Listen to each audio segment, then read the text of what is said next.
Good evening, everyone. Thanks for joining us this evening. Please be seated. And I trust while you kindly waited for us, you've had an opportunity to read our acknowledgement to the First Nations, the Squamish, the Tsleil-Waututh, and the Musqueam. So I'd like to start this evening. We have a brief, what we think will be a brief public hearing. Mr. Corporate Officer. Okay, thank you, Mayor Sager. Indeed, we have a public hearing tonight regarding a zoning bylaw number 4662, 2010, amendment bylaw number 5270, 2024. I will read the public hearing procedure for the benefit of those in attendance or watching from home. I'll be as brief as I can with it. Sorry, this is a long one. This is a page and a half of text, forgive me. Council is convening this public hearing to consider and receive submissions regarding proposed zoning bylaw number 4662, 2010, amendment bylaw number 5270, 2024, regarding miscellaneous amendments. Anyone who believes that their interest in property is affected by the proposed bylaw will be heard and or may make a written submission, either in person or via email to correspondence@westvancouver.ca. No one will be discouraged or prevented from making their views heard. Council members may ask questions of you following your presentation, but Council's function during this public hearing is to listen to the views of the public, not to debate the proposed bylaw. After the public hearing has concluded, Council may, without further notice, give whatever effect Council believes proper to the representations. Your only opportunity to comment on the proposed bylaw is during the public hearing. Council is not permitted to receive further submissions once Council has closed the public hearing. Council has received documents which are available for the public to view. A hard copy of these may be obtained for myself in a binder, which I believe is on the desk over there. I'll go track it down for you. The documents can also be viewed online at westvancouver.ca/news/notices. Please note that the online copy of the documents will not include items received after noon today, and there were no items received after noon today. To maintain order and to ensure that everyone has an opportunity to be heard, here are the rules of procedure. A speakers list has been established. For those attending in person, you may place your name on the list at any time throughout the public hearing. It's located at the water table near the door. If you're speaking from prepared remarks, a council requests that a copy be provided to me, the Deputy Corporate Officer. If you're participating via WebEx, please phone 604-925-7004, that's 925-7004, and provide your name and telephone number to staff who will add you to the speakers list. When it is your turn to address council, staff will allow you to unmute your microphone and turn on your webcam in order to provide you with your public input opportunity. Please note that staff will not be in a position to provide you with a specific time slot when you register to speak, so we ask that participants who wish to address council be available for the duration of the public hearing. Council requests that you please begin your remarks by providing your name and municipality of residence. If you are speaking on behalf of some other person or organization, Council requests that you please identify the name of that person or organization. Please limit your remarks to 5 minutes and to the subject of the proposed bylaw. Please be respectful to others. After everyone has spoken once, you will have an opportunity to speak subsequent times to provide additional information if you wish. Please follow these rules outlined a moment ago to be re-added to the speakers list. If you have any concerns with the rules of the hearing, please address your comments to the chair. Mayor Sager, I am now just obligated to point out that we have received one staff report and no written submissions regarding this proposed bylaw. On January 29, Council set the date for this public hearing. The statutory notice of public hearing was published in the North Shore News on February 14 and 21. And that's it for me. So unless you have any other comments, we'll hand it over to staff for a presentation.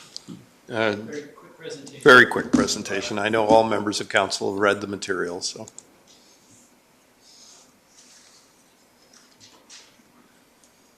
Good evening, Mayor, members of council. For consideration tonight are minor amendments to the zoning bylaw. As I said, the amendments are really minor in nature. There's 2 housekeeping amendments, and then there's one amendment to the definition of gas station use to modernize the definition to allow for electric vehicle charging.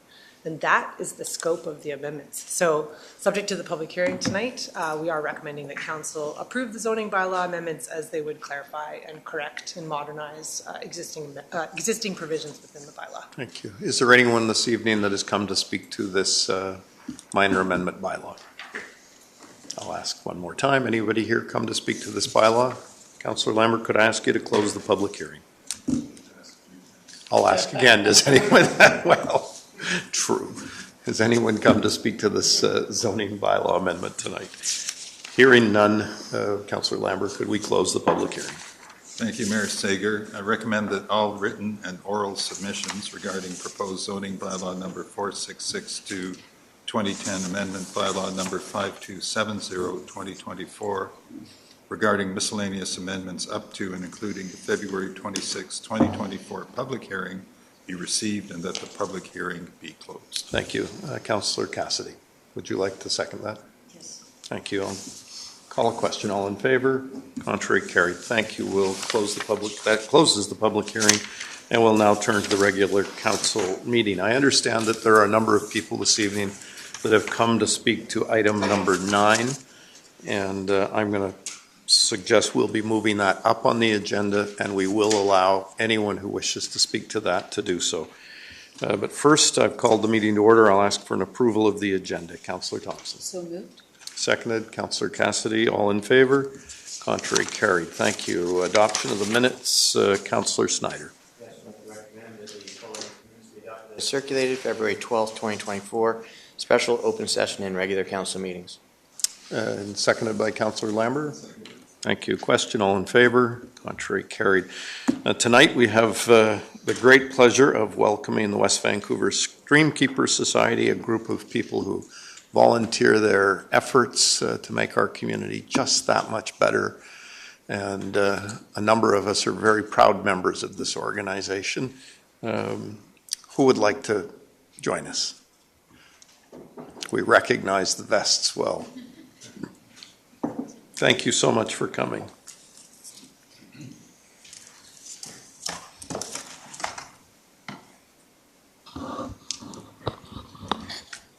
Good evening, Mayor Sager and Council. My name is John Barker. I'm the past president of West Vancouver Streamkeepers, and I took over the coordination of the salmon surveys by the secondary students in the past fall.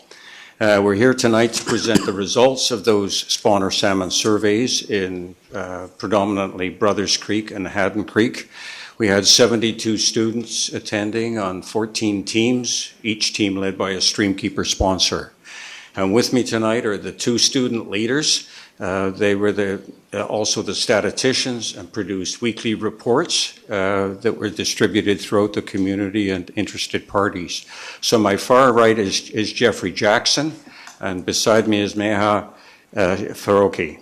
And they carried the ball well and did a tremendous job on those reports.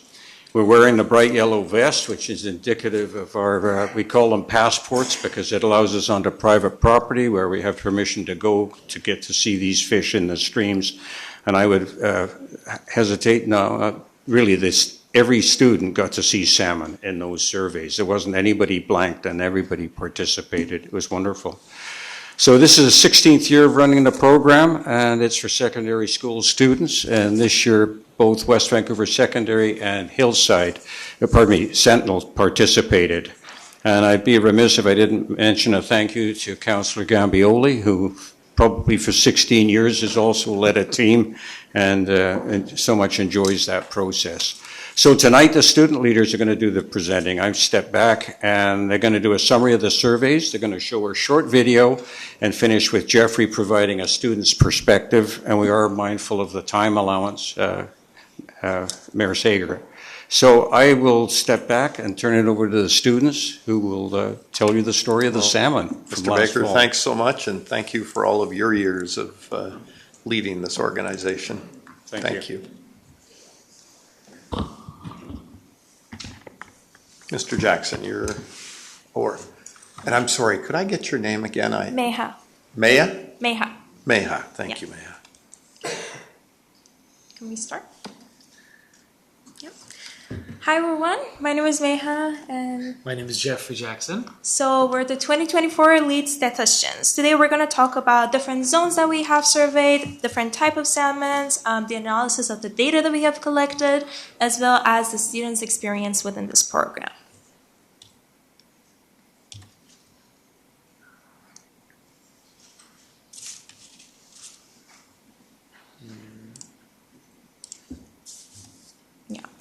So starting from the map divides into a lower region and a higher region. The lower region being the Capilano River and the higher region being the Stevens Drive, where it branches into the Brothers Creek and the Haddons Creek. The Brothers Creek go through the British properties, and the Haddons Creek go through the neighbors of the East Taylor Way before joining the Capilano River. In our streams, we see four main type of salmon, them being coho, chum, chinook, and pink salmon. Although there are many differences between these salmon, the main difference that we would like to point out here is the differences between these salmon in the ocean and in the freshwater. As you can see, the pictures on the top are the coho and the chum in the ocean water, and as they hit freshwater in the streams, they change into these different forms. Coho being jet black red, and chinook having some tiger patterns on their body. And so, as Jeffrey mentioned, these type of salmons are very important because they have nutrients within them, and they carry these rich nutrients up into the creek, where other wildlife start preying on the fish and they decompose within the forest. And so that's where this nutrient cycle continues, and this helps the ecosystem. So to look at our data that we collected through this survey season, we can see that we have seen a total of 587 salmon, 268 of them being chum, 292 of them being coho, 23 of them being chinook, and 4 of them being pink salmon. I would like to point out the two zones that are, one of them being the most viewed salmon zone and the other one being the least viewed salmon zone, which is our zone number 3, which is located right here, is the zone that viewed the most salmon at 143 salmon, and our zone 8, which is located right here, viewed 5 salmon through the season. This is due to the elevation difference of the zones and the concentration of the fish that goes through there. And here is a pie chart showing the percentage of the different types of salmon that we saw. This year we saw that the majority of the salmon that we saw were coho, with a 49.7 percentage, chum being 45.7%, chinook being 3.9%, and even though we can't see it right here, pink salmon being 0.7%. And so this is our 5-zone comparison over the 16 years. This is from zones 1, 2, 4, 5, and 8. If you take a look at closely, we can see that chinook and pink have been historically low in number, whereas coho used to be about 10 to 25% of the total salmon species, and chum used to be about over 75% of the total species.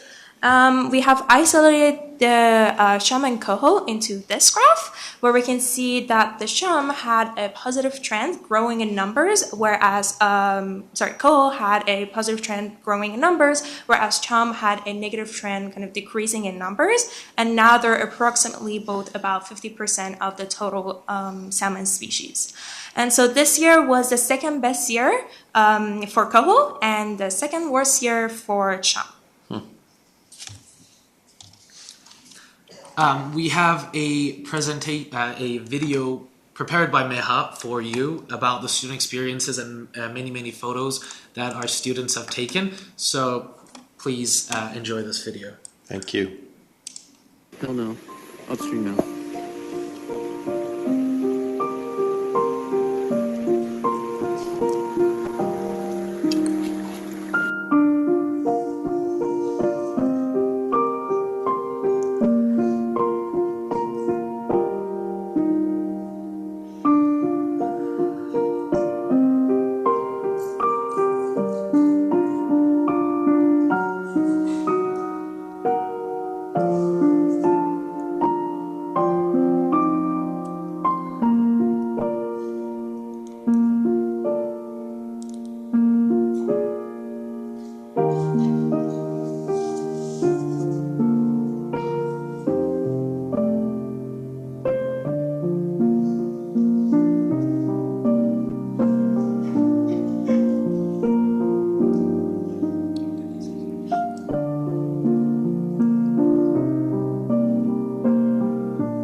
All of these photos and videos that we saw in this video were all from this year's surveys, and we gained a very big number of experiences as the student body.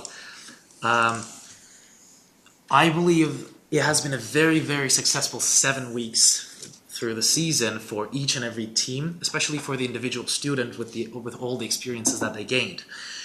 Of course, there has been some setbacks, like the weather conditions on some of the weeks, but most of our teams went through most of their surveys, and each and every single zone saw at least a few salmon this season. I would like to talk about some of the stories I hear from older family members and family friends. The setting usually is always the same. The story, whether it is about fishing, sailing, hunting, or swimming, it never ceases to impress me because it's always and always in nature. Our lives over the decades have turned into a struggle away from nature. We are all very lucky to be living in a place where we can be so interconnected with nature, as Vancouver is one of the best places to be interconnected with nature. Yet we're still held back from exploring this wild and beautiful environment we have around us due to reasons such as our technology or the very high amount of homework we have. We believe that Streamkeepers has achieved a very important effect in every student's life that has participated in this program. It enabled us to become connected with nature again. This amazing opportunity allowed us to slow our fast-paced lives to take action towards a meaningful case. We saw the environmental impacts of our society's actions and how aspects such as climate change or a chemical used in car tires can affect the ecosystem. We are forever grateful to Streamkeepers for providing us the opportunity to connect with the salmon and connect with nature again. And that concludes our delegation. Well, Mr. Baker, Meha, Jeffrey, thank you very much for an excellent presentation. Thanks for doing this work for our community. I agree.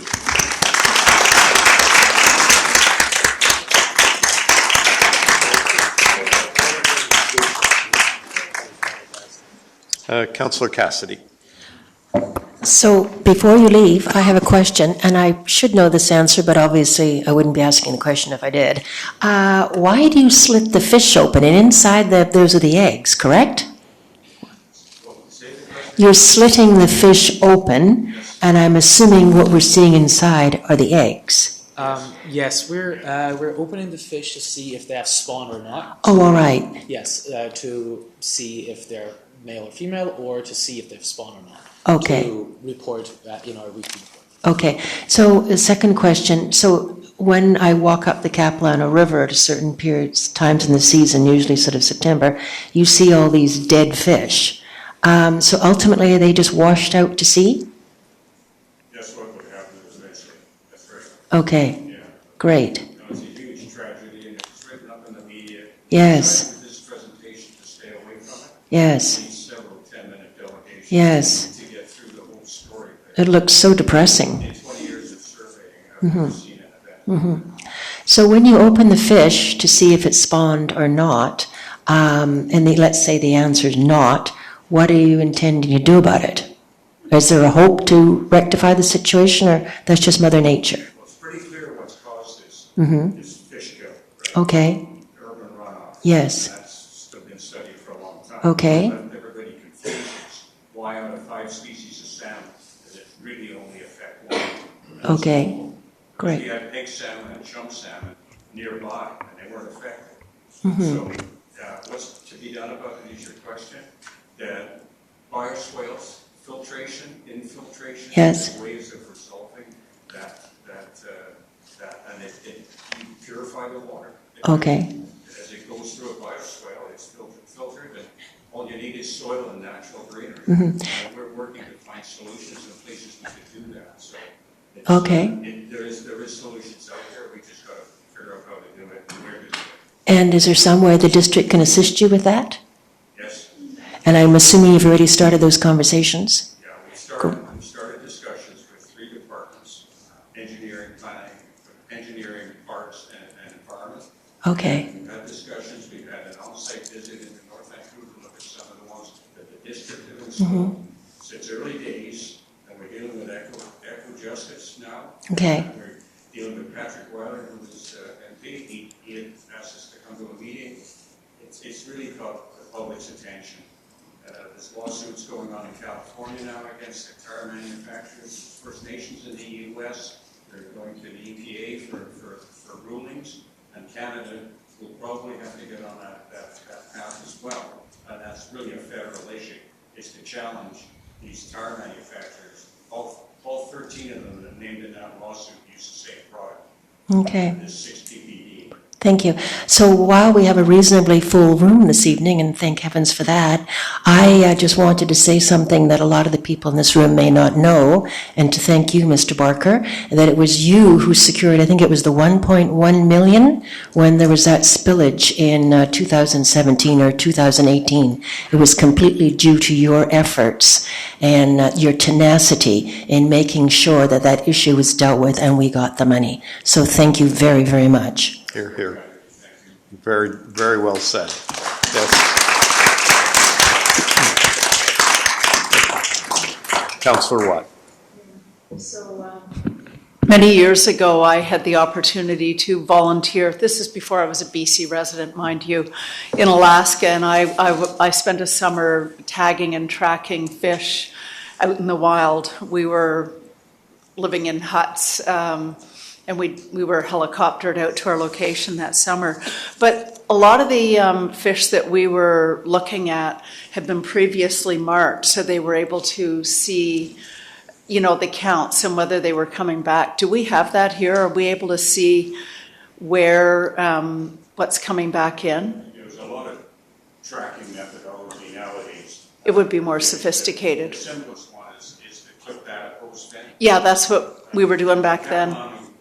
Kaplan hatchery now clips 100% of their school. So Okay, good. Right away with our hatchery. And most of the fish that perished in Brothers Creek were strays out of the cap. And that's not unusual from the stray, a percentage that go to other streams. And those fish, the 8 that I've witnessed when I did one of the surveys on week 2, every one of them was a hatchery fish. Okay. Our fish normally arrive a little bit later. 2 weeks, a week after that, we had 15 coho identified by one team. Every one of them was healthy, everyone was alive. This plume had gone through and done its damage, and then it was over. Interesting. And do you know why? So that graph with the coho and chum was very interesting. It sort of seemed to go, like that. Do you know why that shifted in that way? There's so many factors that come into it. Interesting. Huge amount of time, but when you get right down to it, there are ways of predicting, but you get surprises too. We've had wonderful years sometimes show up we weren't expecting it. Other times we've had that runs it down. You just don't know. We create the habitat, try to protect it, and try to make fish passage easier. That's our job. 22 creeks and tributaries in West Vancouver. We work on nearly every one of them trying to enhance it. And we wouldn't go anywhere if it wasn't for this municipal government and looking after it. Because without that, we would not have the same force that we have. Yeah. Thank you. And just one final quick question. Did you encounter bears out there feeding while you were doing your work? Not bears, but we encountered other animals. Some of the teams encountered eagles. Our team, our zone, encountered a very beautiful owl. Nice. And yes, that was a very beautiful sight. I think it was in the video, wasn't it? Yeah, the picture that we mentioned was ours. We were dealing with grizzlies. Thank you, Councillor Gambioli. Actually, I was going to make some of the same comments as Councillor Cassidy. And just wanted to highlight that this year was unusual in the sense that there was this essentially a toxic plume that came through. And it is really important to, I'm really happy to hear that we're working together, the municipality with Streamkeepers. And, but the federal level, in my opinion, we need to support you and even our staff, if we can, in working together to get rid of these toxins. It's not good enough to say, well, they're just going down the river into the ocean. It shouldn't be happening. So anyways, thank you for all the work Streamkeepers do. It's a really, really important part of our community, very unique. And when the youth are involved, it's even better. Thank you. Thank you. Thank you, Councillor Gambioli, and thanks for all your years of working with the Streamkeepers. Councillor Cassidy, could I ask for a motion? Yes, it is recommended that the delegation from the West Vancouver Streamkeeper Society regarding results of spawner salmon surveys in the fall of 2023 be received for information with thanks. Thank you. And seconded, Councillor Gambioli. Question, all in favor? Contrary, carried. Thanks very much again. Item number 5, we have an appeal from a member of the community. Oh, sorry. Do you want to do that? Oh, sorry. I apologize. We're going to move up because quite a few people are here this evening, I believe.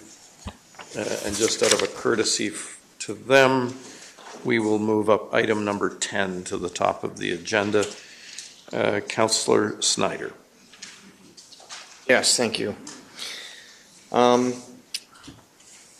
So I'd like to recommend that whereas the West Vancouver District Council initiated the Ambleside Local Area Plan process to ensure the long-term success of Ambleside and to the benefit of residents, businesses, visitors, and the entire West Vancouver community, and whereas Council is currently considering Ambleside apartment areas within the Local Area Plan, and whereas the community has provided significant public input highlighting the importance of existing purpose-built rental sites within Ambleside apartment areas. Therefore, it be resolved that staff prepare a zoning bylaw amendment to the RM1 and RM2 zones to allow a maximum density of 3.0 FAR on the 30 existing purpose-built rental sites within Ambleside Local Area Plan boundary, provided that the number of bedrooms in secured rental units on a site is no less than the number of bedrooms existing on the site as of January 1st, 2024. 2, that staff bring to Council's attention as soon as possible any building permit application that might conflict with this proposed zoning amendment so that Council can consider withholding permits as authorized by Section 463 of the Local Government Act, and that staff prepare a rental building policy to direct development applications to include a plan for how the development proposal addresses tenant lease rates, relocation support, and or other related considerations for managing the replacement and resupply of rental housing raised by the redevelopment of these existing purpose-built rental buildings. Thank you. Is there a seconder? Councillor White? Yes. So sorry. One comment as well. So from some dialogue I had with Councillor Lambert earlier, I know there's been some question from some people as to the 30 buildings, whether that is going to include it all, and there's going to be, before next week, a list to ensure we haven't missed. Can I make a suggestion for a friendly amendment? And I would just put Yeah. all existing purpose-built rental buildings. I don't think we need to itemize the number. And then when the bylaw comes forward, it would have to identify all of those properties. Yeah, That works? that works. Yeah. I just in case there's an error, Yeah, we don't want to say absolutely. 30 and we find I'm- out there's 29. I'd hate to miss out on an opportunity for sure. So all of them. So as Okay. excluding the number 30, it'll be all. All existing. Please.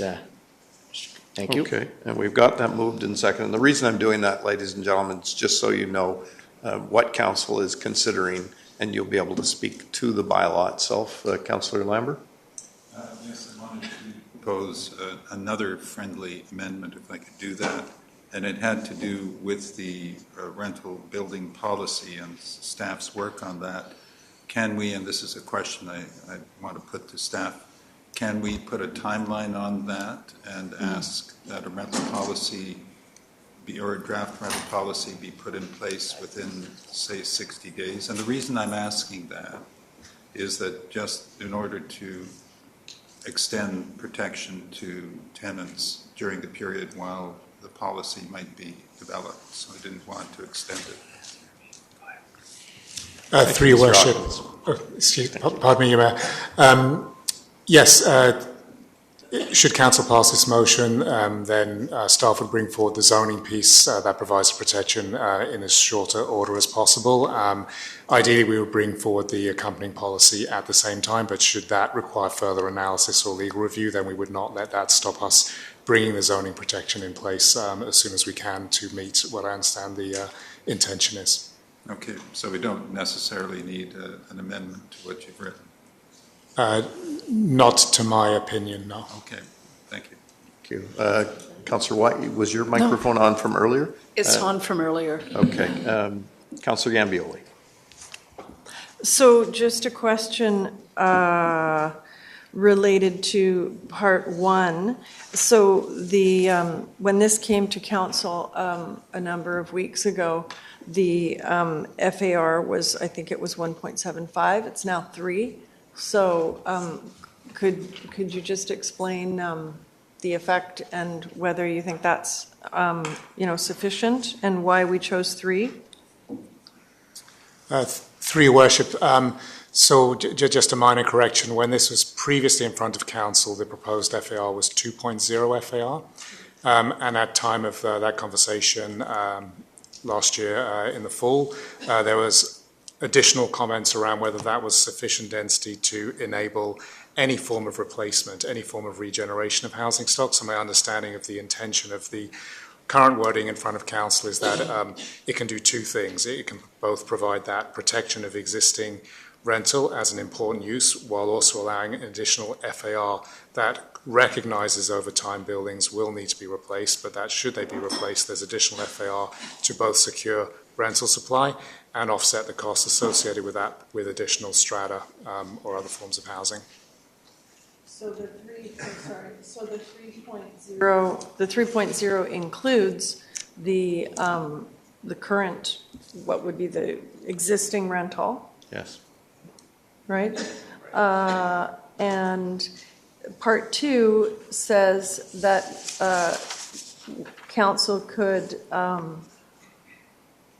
consider withholding permits. So I would assume that a reason we would withhold permits is so that we could have this rental building policy created and approved beforehand. Would that be an example of a reason? Through your worship, yes, correct. That could be one scenario, but in general, when staff receive direction, as we must in open meetings from council to amend zoning, it's a useful practice to insert similar clauses. You've seen them in other such items, just so that if anything is in contradiction to a direction you've publicly advised staff to pursue, that you have that ability to ensure that until zones are adopted, that nothing changes that contradicts with the intention of the direction you provided staff. Thank you. So, ladies and gentlemen, those of you who have come this evening to provide some input, we would invite you now. Councillor Cassidy, in just a moment. So I just have not really a question, but I'd just like you please to elaborate on point 3, if you would please, Mr. Hawkins, just for all the individuals who've come here tonight to speak up and for whatever the reason, but also obviously to educate themselves a bit more. So addresses tenant lease rates, relocation support. Could you please sort of, as I said, further elaborate on what you would be contemplating when you say tenant lease rates, relocation support?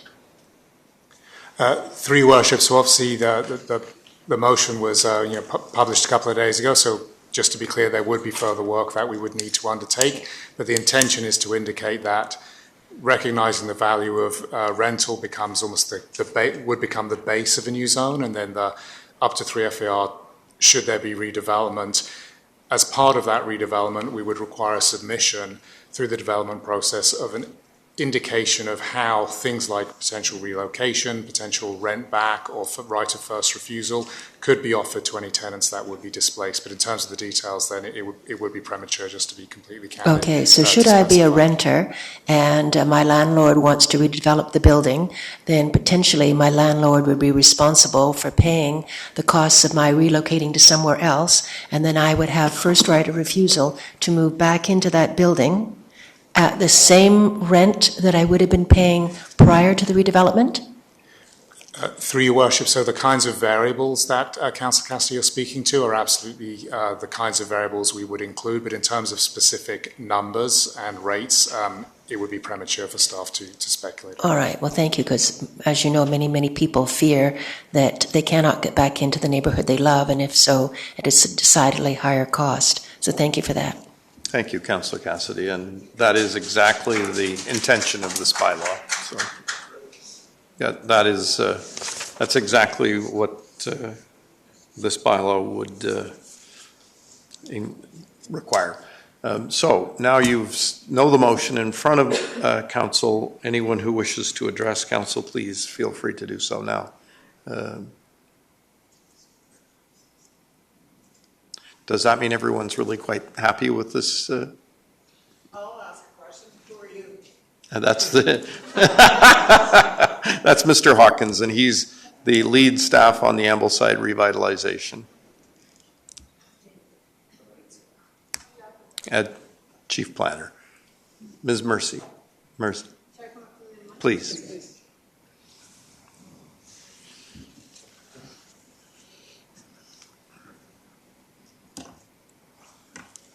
So my name is Heather Mersey. I'm with the Ambleside and Dundray Residents Association, and we're aware of the town hall meeting this Thursday on the apartment zone. So I'm a bit confused as to why this is coming forward now, and should it wait till after the town hall meeting when we've gone through all the information about the proposed changes? The reason we've brought it forward now is we have heard concern throughout the community. As you know, council considered a rental protection bylaw. I guess it was at the end of last year. It did not pass. And since that time, we have been looking for a way to address the concerns and bring forward a bylaw that will pass. And it's as simple as that. The local area plan, this would be incorporated into it. And if that issue is resolved, we can then consider form and character. We can consider some of the other issues that we're looking for public input into. Okay, so this wouldn't affect what we're going to be hearing or learning about on Thursday? No, and that's why the bylaw came forward separately previously. Okay. It was to address the concerns that we're hearing, to protect the people who live in our community who are renting. And we did attempt to do that, as I just said, last year. We weren't successful. We've been working to find that beautiful compromise that will maybe even tonight pass unanimously. Okay, thank you for your clarification. Thank you. Does anyone else wish to address council this evening on this issue? Yes, sir.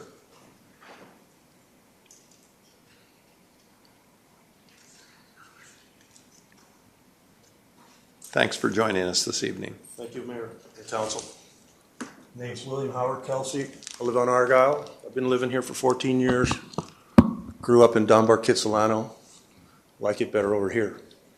We're glad. Absolutely. It's a seaside village. All of you preside over one of the most important decisions that's going to be made in this municipality. You could turn this into Yaletown based on how you vote. If you've been to Yaletown in the last 10 years, it's not a pleasant place to park your car, too many people, too much stress, too many issues. This is also a seniors community, very unique to Vancouver. Today's population is 42,000 plus, of which 25.5% of those people are seniors. Most of those seniors are on fixed incomes. If you're making rental-related decisions, and I want to state on the record, I've done it with Peter and Bruno Wall, I'm in support of the developer's right to develop their property, the owners, not the developers. The owner of the property has every right to develop their property, but not at the expense of seniors, not at the expense of people that represent the large portion of this community. Other parts of Vancouver are not a seniors community, and they don't have 25.5. They usually have about 11 or 12%. So we're double that. So please, when you make your decision, be very conscious of how to make it a win-win. The owner wants to get as much money as they can out of it, and they can. But when you put in the rental protection, which Mayor Sager has led, it's great. We need to be able to move if we have to move, come back, have those moving expenses covered, and come back with the security that if you left your building and you tried to move across the street right now in West Van, you couldn't. There isn't any space. And even if there was space, which there's not, the rental rate will go, average price on a single right now is between $1,800 and $2,700. As soon as you walk across the street, even if it's not on as attractive side of a street, if you're on Argyle, I'm on the ocean side, and I want to go the other side, it's more, and it's going to be between $3,200 right now and up. So anybody that's a fixed income senior would have a very difficult time, and that represents 10,000 votes, of which those swing elections. So please continue along your way, but please protect the owner's right, the tenant's right, and the strata owners. Everybody can win on this if you want to. And sir, that is exactly what we've tried to present tonight. Thank you. Thank you. Does anyone else wish to address council? Okay, well, then I'm going to call the question. All those in favor? Contrary? Oh, sorry, Councillor Thompson? It's time for comments? Absolutely. Thank you, thank you. I'm really pleased to see this come forward, and a few months ago when we were considering the policy that came down from the province of just downzoning these buildings into rental only,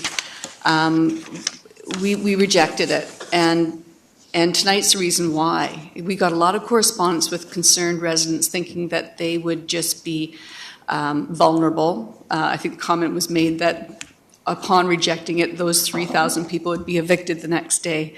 But it's, what we were trying to accomplish here is something that actually does protect you. And the policy previously proposed didn't do that. Your buildings could have easily been put up for redevelopment with no renter protection. And the real key and gem here is this rental protection policy that we're asking staff to develop. And that's what really we're trying to do. So I'm glad you guys are here. I'm sorry that you've had to feel vulnerable in your homes. It's a tough time to relocate. And I'm really proud of where we are today. Thank you. Thanks very much. Thank you. Yes, I think we've struck a nice compromise here. I'd like to call a question. All those in favor? Contrary, and that Councillor Gambioli? You were in favor? I'm in favor, yeah. Thank you. It's passed unanimously. Thanks very much for joining us. And now we'll go back to item number 5. Sorry, Mr. Bailey. Yeah, Mr. Mayor, for this agenda item, the applicant is appealing a decision by the Director of the Planning, that's me, and I denied an encroachment permit within the district-owned public land in the road allowance. I don't want to belabor this. I think that the report speaks for itself. Council's read the report. And for reasons outlined in the report, and generally related to public safety, staff have denied the application. So the applicant is able to appeal that decision, and welcome, and the issue is now before you. If you have any questions, Ms. Mahler, who's our Director of Engineering and Transportation, we're available for questions. Otherwise, it's over to Council, and I understand that the applicant has a presentation. Thanks very much. Thank you for joining us this evening, and yes, we'll take the presentation. Could we just, are those binders for us? Yes, they are. Thank you. It's a lot to follow.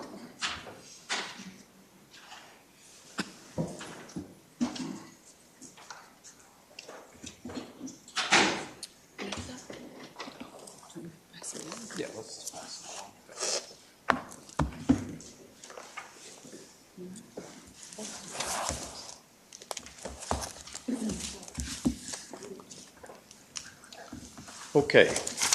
Yes, good evening, Your Worship and honorable councillors. My name is Diane Bourgault. I'm a property owner, joint property owner at 5971 Marine Drive with my husband, Mark Canali. Thank you for your time this evening. Pursuant to Part 7 of the district's Boulevard bylaw, this is our appeal to council to issue an encroachment permit to allow us to create street parking and new steel staircase on Boulevard in front of our home as per the design of Creus Engineering. I have provided you all with a binder that just with a summary of the bullet points I'm going through, and there's tabs of the documents that you should all already have received. Apologize for the late delay. We did have to get these in response to the report that we received. Just as the first thing, our encroachment application that was submitted October 3rd, 2023, just so there's no confusion, that's at Appendix D of the report to council. It is a steel staircase we're seeking, not concrete. So there has been, in the report it says concrete, it's not, it is steel. Now the design that we have submitted is at tab 2. It was been prepared by Creus Engineering. I want to give a brief history. I know you guys are all probably pretty familiar with the property by now. The home was built in, apologize, in 1944. It's a single-family dwelling, RS4, zoned lot. As you well know, the property has no street parking and no safe access to or from the site. There is one street parking space on the opposite side of Marine Drive, with the owners or visitors having to cross the road, causing a potential hazard to both the pedestrians accessing the property and to motorists who are traveling along Marine Drive. The existing stairs to the property are unsafe, they're not to code, they're extremely steep, almost vertical, and land on the travel lane of Marine Drive. There's no way to change the configuration of the stairs without removing rock. Someone falling down the stairs and landing on the roadway would cause a significant hazard to motorists and serious injury to that person. It's unclear how anyone in medical distress could be egressed in a reasonable amount of response time. Residing at the property is a hardship for the owners. Trying to safely carry garbage, groceries, sports equipment, pets, anything is difficult and dangerous. It precludes older family, friends to visit with the homeowners at their home as well. It is dangerous and difficult for services to be rendered to the property. Seeing the Fortis employees trekking up and down those stairs, couriers, maintenance, Canada Post, the bylaw. We've had even West Van Police at times come over to assist us. It's a problem for the whole community that comes to our property. Currently, the proposed site has extensive unstable rock that has been neglected on the boulevard, which poses a very real and present rock fall hazard to the pedestrians, cyclists, and traffic below. There is an exposed gas line that goes down the rock face of the boulevard, which is also a danger of being hit by motorists, and there's nowhere else to route it. And there is a sewage pipe and water line that go down the rock face, which are quite unsightly. And there are parts of the rock face that are very close to the road that have been hit by motorists. The neglected ditch leading up to and along the proposed site has been a known cause of vehicles falling off the roadway and hitting the rock wall and or bottom of the property's staircase landing. There's no shoulder for cyclists and or pedestrians.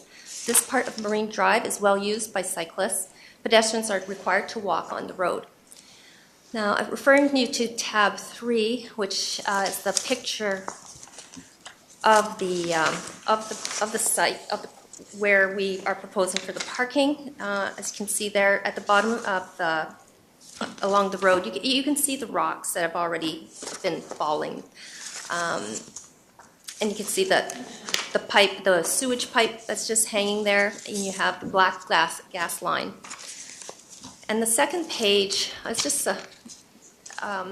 one of our local residents. You know who it is? I see her walking at night, and I feel like... I talked to one of my other neighbors. They also have granddaughters who walk on the street, and every day she goes to the bus And every day she comes back. There was actually one this winter when it gets dark fairly early, as I was waiting to pull into the parking spot across the street, there was actually a gentleman that was putting her walker in the trunk of his car, and I rolled down my window to listen to what's going on, and he was telling her, I almost hit you, I'm going to bring you home wherever you live, and getting her in the car, and I'm going, oh my goodness, I hope he doesn't abscond with this poor lady Yeah, somewhere. but I feel like doing that every day. I'm glad she got a little flashing white light.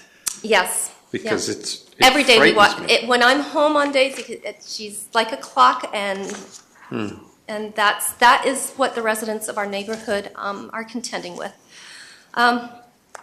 Now, based on the CREAS letter, so I think I just so the report to council has identified potential hazards and has completely disregarded the real dangers and hazards that do exist. The proposed work will address all of the current safety issues in front of the property and improve the corridor. We can't change this poor lady's situation on that side of the lane, but at least on our side of the boulevard, if somebody wants to walk or if a cyclist wants to go by, what we're proposing would provide that space. So a little part of the corridor would be improved. And as well, we'd have to deal with the rock that's coming down. Prior to purchasing the property in July of 2017, we started with our first of our many driveway applications in April 2017. I've attached tab 4, the communications that we received from staff at the time that is quite relevant to where we are here today. The first one is page 1 of tab 4, September 21, 2017, an email from the Development Service Engineer, and I quote, "We had a meeting with members of engineering to review the driveway design for your home. Manager of Rocks and Transportation started the meeting by noting that the current situation is unsafe and that maintaining the status quo is not acceptable, so we do need to find a safe access option for you and your family." Now, page 2 in a follow-up email received on October 5th, 2017 from the same gentleman, I quote, "We had a meeting with the directors of planning, Jim Bailey, engineering, Ray Fung, and Parks Ann Moy to determine the district's preferred access option for your property at 5971 Marine Drive. 4 options were presented. 1, do nothing, maintain access via the current staircase to Marine Drive. 2, owner to install a parking stall on the east side of Marine Drive as per the design concept provided by Pierre Grouget in January of 2017. 3, owner to construct a driveway similar to the driveway of 5983 Marine Drive as per design provided by Diane Bourgault. And 4, construct an access driveway on the street east side of 5983 and 5971 Marine Drive to be accessed by an extension of the 5983 Marine driveway. Now, this would have been taking us across the Deer Seaview Trail that everybody and their dogs love so much. Through a roundabout table discussion of the 4 options presented above, the consensus decision was that district supports option 2, the creation of a parking space on Marine Drive and an improved stairway access to the house. Now, page 3, letter received from Jim Bailey, dated November 20th, 2017, in which he states, "Recognizing your raised concerns with access to the property, district would reconsider an application for a roadside parking pullout and construction of an improved stairway within the boulevard frontage along Marine Drive, fronting your property." So here we are. Now, the issues raised in the report to council, I'd like to address them. Traffic safety being the first one. The report states that the proposed encroachment does not allow for adequate sightlines, safety issues for access and egress to the parking. Fred Cambrielli from CREAS Engineering has addressed these issues in his letter dated February 7th, 2024 at tab 5. It's to note Mr. Cambrielli has over 30 years experience as a P-Eng, and he's been personally involved with our property over the last 7 years. His first point that he makes is that the travel lane for the location of a pullout is 3.2 meters wide, which is within the typical standard of arterial road widths. Studies have shown that the narrower side of widths for arterial road provides slower driving speeds and reduces frequencies of accidents. Number two, he says the speed limit in front of our property is 30 kilometers per hour. However, the observed operating speed of northbound traffic is approximately 40 kilometers an hour. The drivers, at this point, the drivers are navigating the turns, driveways, and pullouts around the Eagle Harbor Bend leading up to the location. They are going slight uphill. By the time that they hit our place, they are more than aware of pullouts and driveways and have an expectation of another pullout would not be a surprise to them. Albeit even at 40 kilometers per hour, the required stopping sight distance is 45 meters, according to Transport Association of Canada. CREA's performed auto-turn analysis on this section of roadway and found that the sight distance for a northbound vehicle and a car pulling out looking south are greater than the 45 meters required by Transport Canada. The one is for a northbound vehicle, it's 55 meter sight line, and for the vehicle that would be pulling out of the parking area would be 50. There's diagrams 1 and 2 at pages 2 and 3 of tab 4. Tab 5 show the sight lines. And then he also, at page 4, diagram 3, he provided the pullout, the stair sight line. The current stairs right now have a stopping sight line of 37.5 meters. So it is not, the cars coming northbound do not have proper stopping time to avoid hitting a pedestrian, according to Transport Canada. So for that, he suggested the pullout option is a vast safety improvement for the current stairs. The proposed pullout provides an area where the elevator and stair landings are located away from the traffic along Marine Drive and in a location that will not conflict with any pedestrians or cyclists. It also provides a rest area for cyclists that are climbing up the roadway.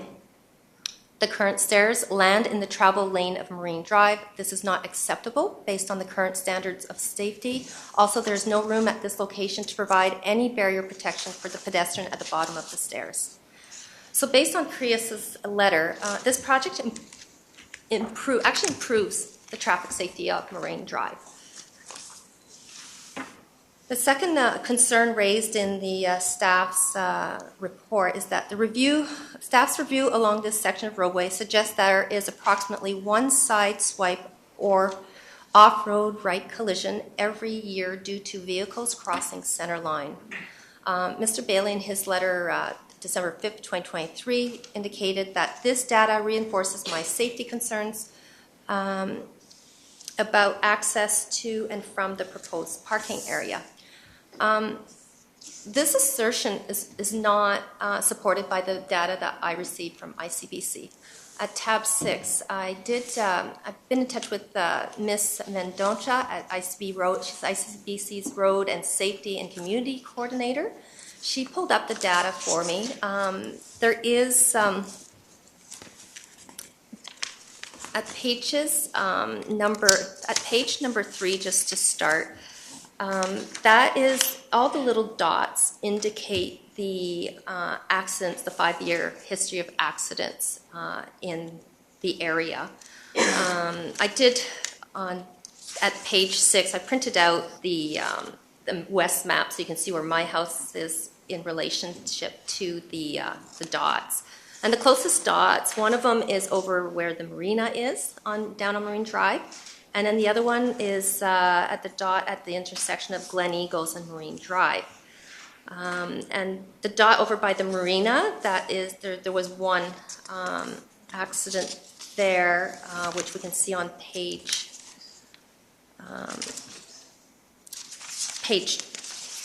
am I missing a page? No, page 4. No, at page 5. So that one is, and it was a single vehicle accident. And then at page 4, there were 8 at the Glen Eagles and Marine Drive area. Louisa did provide me, I contacted her and I emailed, I said, I'm being told there's side swipes. I said the email to her, staff's review of the ICBC 5-year collision history along this section suggests there's approximately one side swipe or off-road right collision every year due to vehicles crossing the center line.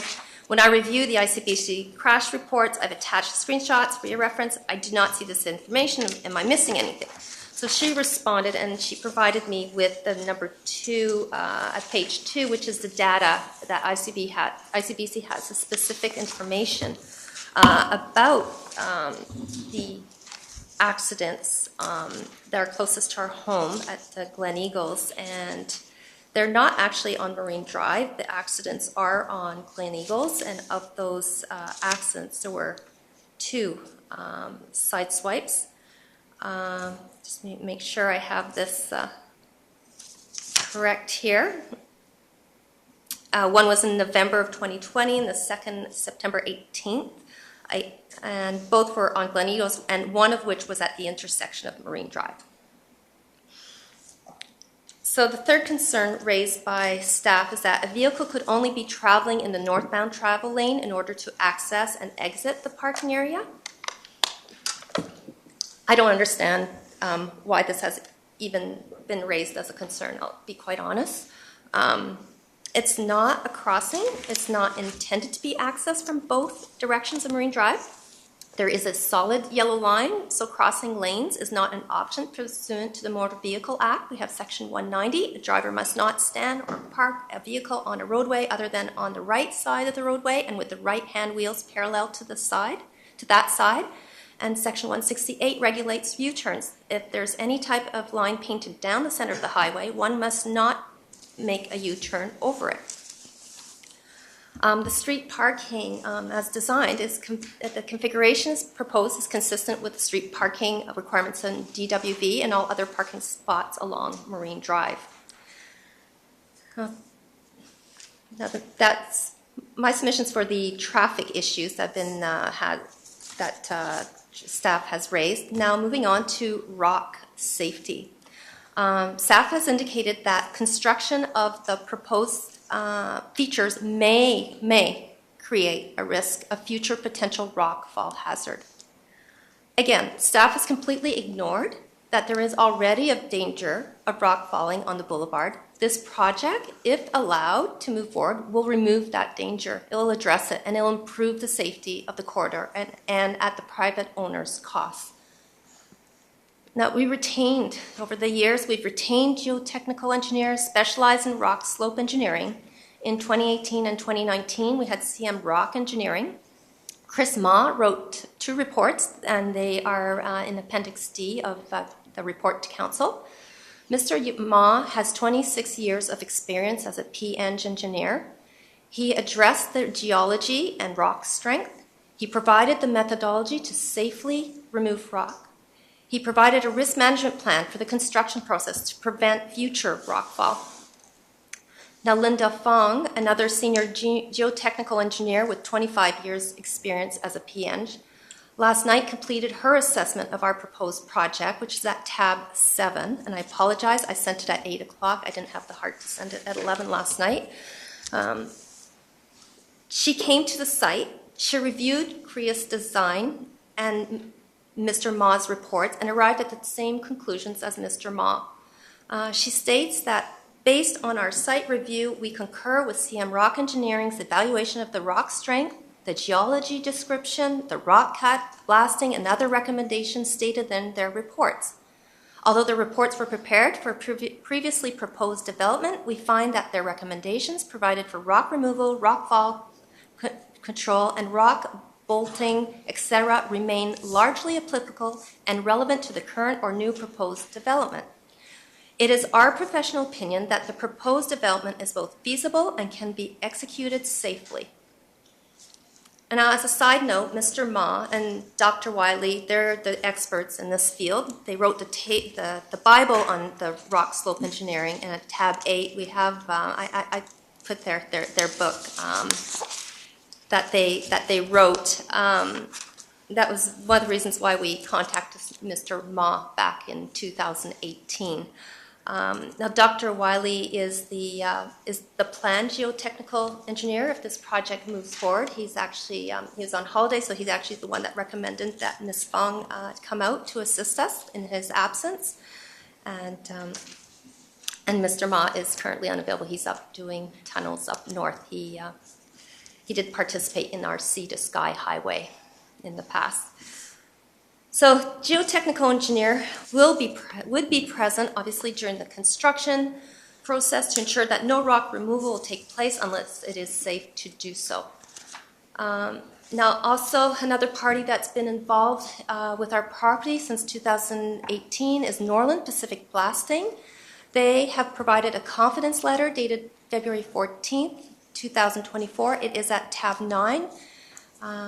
The author, Chris Farr, has been to our site several times over the last 6 years and is well aware of the existing infrastructure. Norland is an extremely experienced company. Even DWB uses their services. They are specialists for precision and controlled blasting and rock slope stability work. They are the ones who are the experts in our area who can handle this sort of project. In his letter, Mr. Farr states, we can complete the proposed parking space, elevator, and stair access scrapes of construction safely and efficiently. So moving on to concerns raised about rock value. Staff stated it's unclear whether the volumes required to be removed would fall within the allowable limits in the soil removal, deposit blasting, and rock breaking bylaw. Now, in Appendix D, they have the topographic survey that was provided. Creus Engineering at tab 2 calculated the total rock cut volume of 360 cubic meters for rock being removed for both the municipal boulevard and the private property to build the parking space, stairs, and elevator. That's for the whole project for both lands. Within the allowable limit rock breaking bylaw, section 6.1.1a, a total volume of 400 cubic meters on lots less than 885 square meters. So we are within the allowable rock volume. The parking space and the majority of the stairs are on Boulevard. The rock breaking volume limitations do not apply to public lands.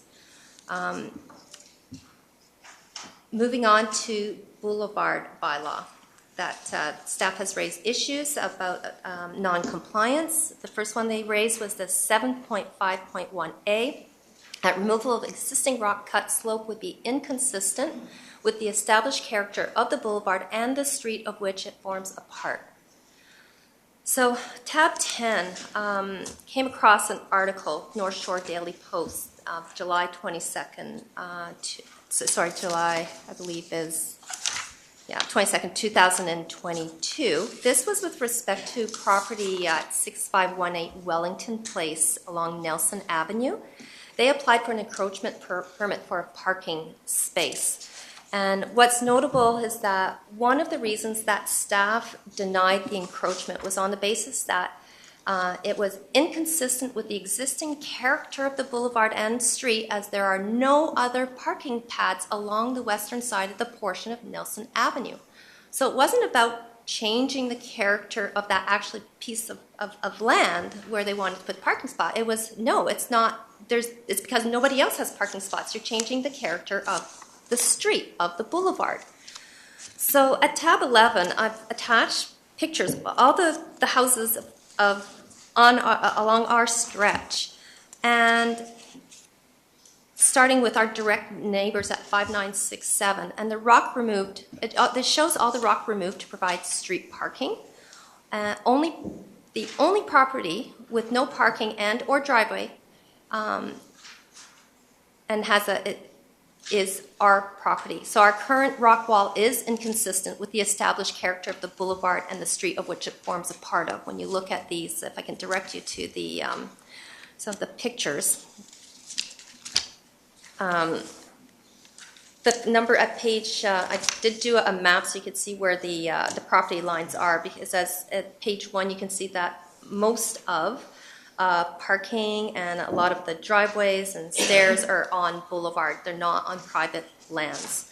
So page 2, that is directly across the street. That is, again, that the parking space is there, and part of the garage and is on Boulevard.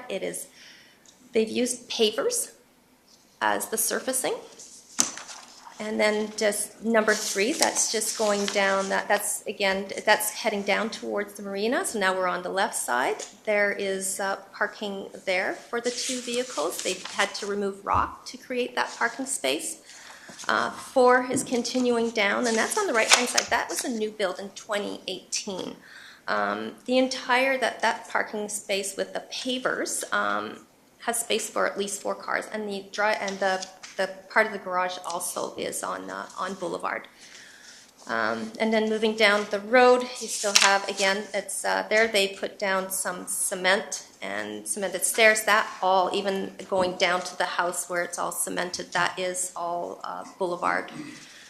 And 6, that's on the left-hand side going down. That is, that one's an interesting one around the bend, and it's got a permanent structure, and it's half on Boulevard. And to the right of that, again, that's all on Boulevard. So all these properties, and number 8, same thing, they've removed the rock to create cement, parking and driveway on Boulevard. And 9, the same thing, they put pavers on Boulevard.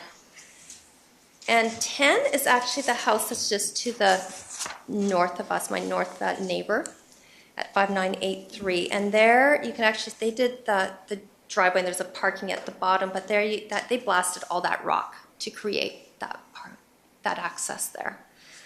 So all the houses on our street are, the character of the street is to have parking, and the rock has been removed to create parking and driveway access. So we're actually inconsistent with the current state.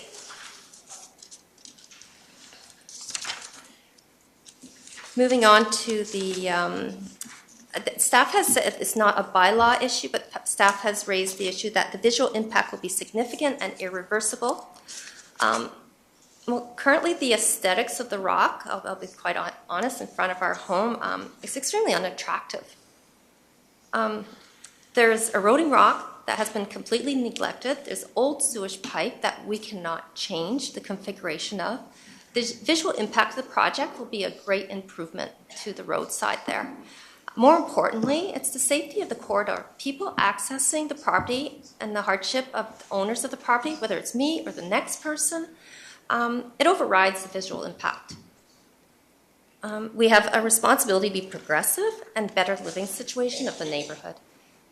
And another issue that staff has raised with respect to the Boulevard bylaws, there's a potential conflict with the overhead utility servicing. The existing infrastructure, the lowest to the lines, is telephone, fiber optic, and power lines.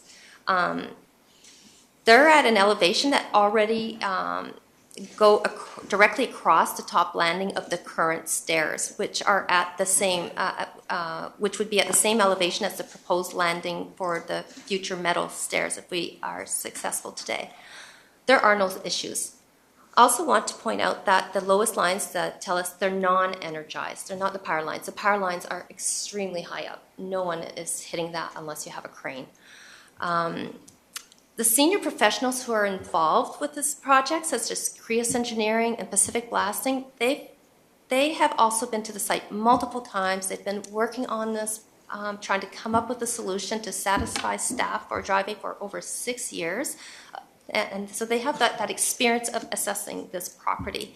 They're very well aware of the service lines, and they have not raised any concerns of any potential conflict. Another issue raised is that the increased risk and pose safety hazards to users of the highway. Again, this issue, I think I've already addressed it in my submissions, specifically with Creus's letter at tab 5 and the ICBC crash data at tab 6. Again, we are improving the situation, the safety. We're not making it worse. Staff has concerns with the proposed encroachments would not be semi-permanent nor easily removed. Well, the stairs are steel. They'll just be bolted. They can be easily removed. The proposed surfacing for the parking is cement. It is harder to remove. However, we can easily change that for an alternative surfacing, whether it's asphalt or crushed rock, whatever material council and mayor would prefer. We actually made that proposal to try to keep with the character of the neighborhood, where they are using cement pavers. Some are using asphalt. But more importantly, we're actually thinking more of the cyclists to have a smoother ride for them when they can pull in there as they're keeping up the climb, and then cars want to get past them, because on nice days in the spring and the summer, there's a lineup of cars behind the cyclists as they're going uphill and going around the bend, and by the time they get just past our property, not even past our stairs, that's when motorists, they have a clear line of sight and they're flying by those cyclists. So they'd have a place to pull in. Ms. Borgo, I Yes. think you've made an excellent presentation, and I think it might be appropriate at this time just to ask if members of council have any questions. Okay, you don't want me to address, the only other last one I was going to address that staff raised was with respect to exclusive benefit to us as owners, and I just wanted, I have my immediate neighbors on both sides and front, I limited to them to write to staff to express their concerns and their support, and I was just going to point out where they address their where they feel where it's a benefit to the community, And they not did also exclusive. email those letters directly to members Yes, of council. and again, our street parking will be public street parking. It's not a private, so that alone is a benefit to the community. Yeah. Thank you. Okay, yes. Councillor Gambioli, you have a question? I do. I've got a few questions, some for staff and some for the applicant, or the, what do I call you? Applicant would be right. Applicant, the appealer. Just one question about the rock issue. So if what I'm hearing is correct, you're actually arguing that the rock bylaw doesn't apply because it's not your land, it's public land, and it's okay to take out as much rock as we agree or as we let you, because it doesn't count as part of your 400 cubic meters? It should not count. We have counted it in there. However, it should not count. The way you read the bylaws, the way they read, is that it's specific to lots. It's rock on lots. Bylaw refers to the public lands and a sole separate application process for public lands where there's nothing to indicate the counting of rock. I do have, it's not in my materials, but I do have emails from DWV council from Young Anderson that actually quotes that there is that rock volume on Boulevard does not count. Yeah. But Ms. Borgo, it's a mute. that's okay. It's a mute. You are correct. It's section 5.1.1. Yeah. That a soil permit under bylaw shall not be required in the following circumstances: work on public lands. So in other words, if council approved this process, then we would have no control over how much is being removed. I'd like to ask staff if they've got any feedback on that. Through the mayor to Councillor Gambioli, staff have obtained legal feedback and advice from our solicitors at Young Anderson in terms of the interpretation of that section of the bylaw. And in fact, we've been informed that those volumes as set forth in the bylaw do count. And the other thing I wanted to just comment is what's been presented as part of the applications received to date are concepts. They are not designs. So the volume projections for removals, what we're saying in our response is that it remains unclear that those volumes would be within the allowable limits. But in any event, the bylaw does apply in this case on public lands. Okay, so we've got two differing legal opinions. And what if the project were to be approved in theory, in concept, as you say, and the rock volume is more than 400 meters squared, cubed, sorry, what's the next step on that then? Through the mayor to Councillor Gambioli, I think that would create a rather awkward situation. If council approved this in principle, I would assume Ms. Bourgault would go away, do the requisite work, as Ms. Muller advised, to get the complete survey drawings, get to the detailed design drawings. We would review those internally, and if indeed those numbers were over, if it was over the 400 cubic meters, then we would not be in a position to approve that rock breaking, and therefore the application couldn't be approved. So that would create an issue. In the absence of knowing the information with certainty, it does create an issue for the district. Sorry, what's the last part? I couldn't understand what you just said, the last part there. I said it would create an issue because if the rock volume was indeed over what is permitted by bylaw, then obviously the project can't be approved. We don't feel that we know what that rock volume is yet. Okay, so we actually don't know what the rock volume is. And so let's just I'm not a builder. So what are we talking about? 400 cubic meters of rock sounds like a lot to me. But, how many truckloads is that? Like, what, can you relate it to something that people can understand? Through the mayor to Councillor Gambioli, typically a dump truck could haul about 10 cubic meters of rock. Okay, so that's 40 trucks. Dump trucks of rock. Okay. 40. Yeah. And then my last question just for now is, does staff have any other comments based on what the applicant, everything the applicant spoke about just now? Through the mayor, we appreciate the submissions. We obviously haven't had a chance to review some of the most recent submissions in detail. Clearly, we disagree with some of the facts and interpretations. Our report stands. Our analysis with our internal engineer stands. Thank you. Councillor Watt. I admire your perseverance. 6 years and I'm exhausted just sitting here listening to it. I have a question for staff. So you're saying it couldn't go forward if it was more than 400 cubic meters, but can we as council not vote for a variance? Through the mayor, no, you cannot. There are variances that are prescribed in the bylaw and they're for certain reasons, but they're not delegated to council. Theoretically, council could amend the bylaw, so that's an option that's open to you, but it wouldn't be a variance process. The way it's set up now and through the powers that are delegated to staff, if the application came in and it was over, staff are not authorized to issue those overages. But council could. Council can amend the bylaw. You would have to change the entire bylaw, and then that would apply to the whole municipality. Okay. So presuming this is under 400 cubic meters, this property, and I've said this before in these chambers, has long been a concern of mine. I've been up and down those stairs many times, not since they have owned the house, but when my children were young. And that was the one house I was always afraid when my kids would go over.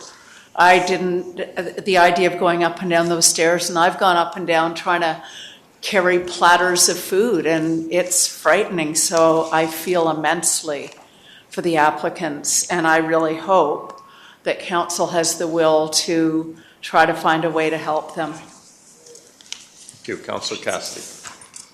So, first of all, I'm inordinately familiar with that neck of the woods because I grew up in Eagle Harbor and in the 1960s and traveled that road a goodly number of times. It is an inordinately dangerous section of an inordinately dangerous area because you're come up to your place, it's a blind corner, the blind corner being created by this massive rock face. So that's number one. So number two, Somehow I see this as two different issues. So there's the issue of the stairs, and there's the issue of somewhere to park your car? Correct? Am I right? Well, there are current stairs. Yes, there are current stairs. I went up the current stairs when you were here the last go-around. So, and I'm quite in agreement with you that those stairs are in horrific condition. They're wood, terrible condition. So what control is the district speaking about over those stairs? Through the mayor, those stairs are not authorized by the district. They're for all intents and purposes, trespassing on the municipal boulevard. So we have not approved those stairs. We Okay. haven't taken steps to have those removed, but I mean, theoretically, we could.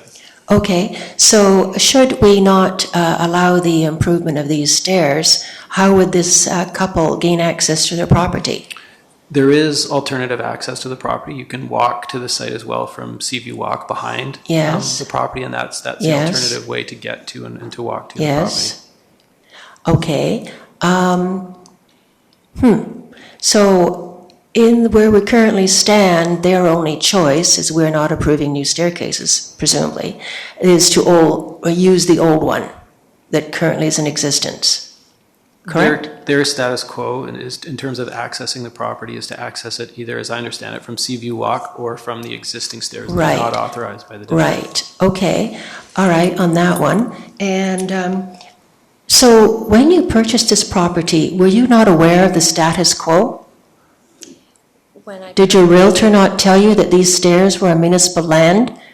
When I purchased, yes, we were not aware, but before I purchased this property, I did my due diligence. Yes. And I approached the DWV, and we had a tentative approval of a driveway concept. And then we submitted a second design when, after Tony C. left, we were asked to do another one, exactly the same as the driveway that is just north of ours. Right. And we actually had a verbal approval of that. But no written approval? No written Mr. approval. Mayor, so It's a contention, that is a whole, but all that to answer your question, when I bought that property, there was no intention of having my children go up and down that stairs. There was I have parents who are in Chilliwack, they are now in their 80s, and my mother can no longer come. There was never an intention for my parents to use those stairs, they never have. Okay. And my mother can no longer walk, see with you. Okay. Well, I gave an extensive tour of myself around that area, and you can actually access the Seaview Trail very nicely from your back gate. And if you walk, I don't know how many yards, not many, there's a lovely pathway that gets you up to a road where you can park your car. But if we allow, you have to go back and walk that way. You have to go in that direction. 10-minute walk, yeah. Well, you're asking us as a district to take on an inordinate amount of liability should something be happening with the stairs that we would allow you to put across district land. Well, sorry. May I, Mr. Mayor, may I clarify? We're gonna get really going here, and I think my recommendation on that is that if it is the wish of council to allow the appeal, there would be a number of conditions that would go with that allowance of appeal, and one is that the owner would actually enter into a lease on that land, and then they would insure the property, they would insure the stairs, and that would be their responsibility. Also, I understand that there is outstanding litigation with the district. I'm assuming that litigation would be brought to an end on a without cost to either party basis, so that this issue could finally get resolved. Is that reasonable? And reasonable that you would insure the area that would be parked? Thank you. Councillor Cassidy. Disagree with you. First of all, you cut me off, which I didn't appreciate, but thank you. And secondly, staff has gone to an inordinate amount of time and detail, and I want to bring this issue fulsome, and as has the applicant. And I think mid-conversation, it is incorrect to cancel this conversation. I see Councillor Gambioli's light is on, and she probably has more to say. Councillor Cassidy, I'm not cutting off anyone. And I'm certainly going to go to Councillor Gambioli next. I might agree that the timing of this on our schedule tonight might be incorrect because the budget is supposed to be after this. So the placement on the agenda perhaps is incorrect because this is a very complicated issue. Thank you, Councillor Cassidy. Councillor Gambioli. Okay, so two things. I think that our Director of Planning wants to say something, and then I've got another question. Thank you. Mr. Bailey.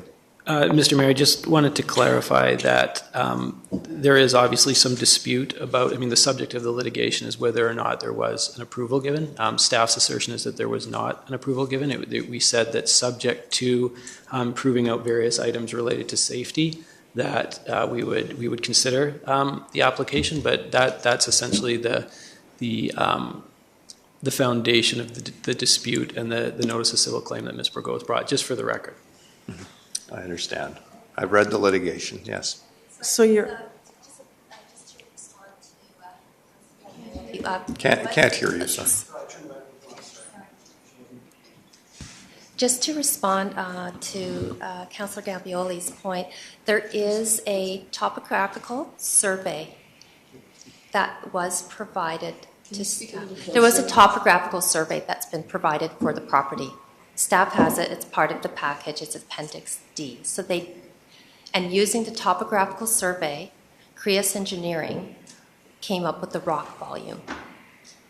Again, these are professionals that have over 30 years of experience. I'm certain they know how to count rock. Thank you. One point to... Yes, sir. Councillor Cassidy, one point about using Seaview Trail as a practical means to access the property. I don't think it's very safe in terms of egress for someone who might be ill, like a heart attack, to actually try to get an ambulance down that path and get someone out of there in time, let alone down those stairs. 200 pounds of dead weight is a lot of weight. So, thank you, Councillor Cassidy. I'm not saying it is a rational move, but I'm saying when you bought that place, you knew the status of the location, and now you're asking the district to allow you to blast rock face and the stairs. we're asking for safe access. But the access you have is the access you bought. Thank you. Mr. Mayor Chair, for the record of the hearing, sir, could I have your name, please? Yes, sorry, I should have gone. I'm sorry? Mark Keneally. Mark Elin? Keneally. Keneally. Thank you, sir. Thank you. I do want to make sure everyone gets an opportunity to Just speak. wanted Councillor to, Gambioli. my other question is on the summary brief, the very first point on the first page says that the home was built in 1944, etc. And then it says, quote, zoning bylaw, quote, at least one parking space shall be provided. So I'm not quite sure where that comes from. I didn't think we were obliged by any bylaws to actually, ensure that parking is available to every lot. Am I wrong about that? Through the mayor, the situation that you have there is likely a legal non-conforming situation where the lot existed prior to the bylaw existing, and so right. They enjoy legal non-conforming status, and we're not obliged to provide a parking spot on site, particularly where there is no access. Right, okay, so that bylaw was written after 1944. Okay, so we're not obliged by any bylaws to actually provide a parking spot for a lot. Thank you. Thank you. Councillor Watt, would you like to make a motion? I had comments. Certainly. And a motion I can make. I think one way or the other, we need to get on and make a decision. I just want to make this one point. The argument that they bought the house that way and therefore that's how it shall be, it hasn't prevented us from allowing pullouts on virtually every other property along there. So I fully agree with the applicant that their house is the anomaly, not the exceptional on there. And I also wanted to ask, when did the 400 square meter regulation come into effect? Mr. Bailey? Through the mayor, it was a relatively recent amendment that actually allowed for more rock. to be split. So through the neighborhood character working group, the limit was generally a function of the footprint of the home. It was 1.5 times the footprint of the exterior of the house. It was a very convoluted discussion.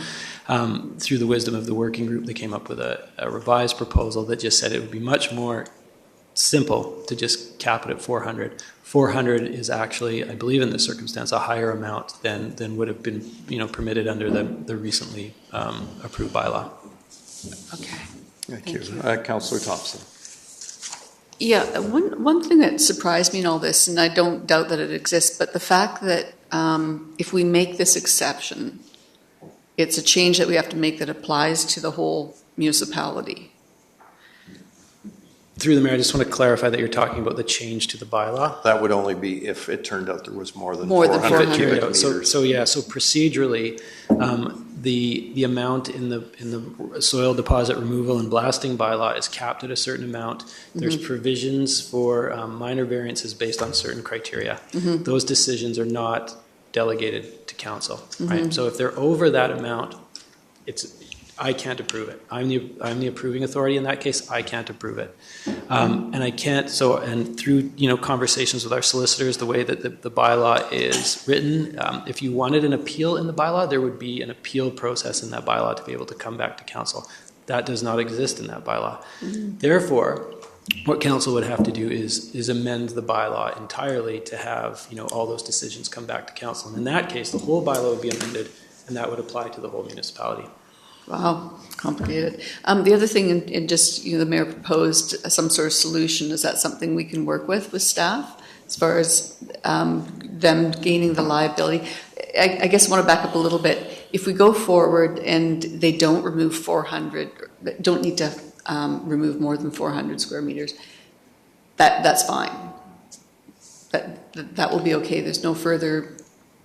Through the mayor to Councillor Thompson, that element of it would be fine, but staff's concerns would still remain. And again, our recommendation is one of non-support. Again, council can look at that, make a risk assessment based on the material that's provided, and you're well within your rights to come up with a different decision. But staff's recommendation is based on the material that we have in front of us. Yeah, it's really interesting, and I know this property actually isn't a one-off. There's a number of other properties that have these incredibly unique situations that don't seem to fit within our ability to provide a solution. And I just wish we could, because safe access to your home is paramount. Thank you. Councillor Watt. Yeah, so, that 400 meters is awkward, but if I am to put forward the, B recommendation that it be approved, that would be approving it, obviously contingent to them not going over. The plan by CREAS, which is one of the most regarded engineering companies on the North Shore, is that it's less than that. Okay, so I would like to put forward a recommendation that the requested permit for a concrete parking pad, concrete staircase, bridge, and landing area. Metal staircase. Oh, it said, yes, metal staircase. Bridge and landing area, all fully or partially located within the district-owned public land that is dedicated as highway and abutting the property legally described as Plan 6025, District Lot 771, Block 4, Lot 12, PID 011003570 be approved. Could I ask that added to that as a friendly amendment that that the existing litigation be terminated as a condition, and that the owner agree to enter into a lease of the land used for this facility. Yep, I would agree to that. Is there a seconder? Seconded by Councillor Snyder.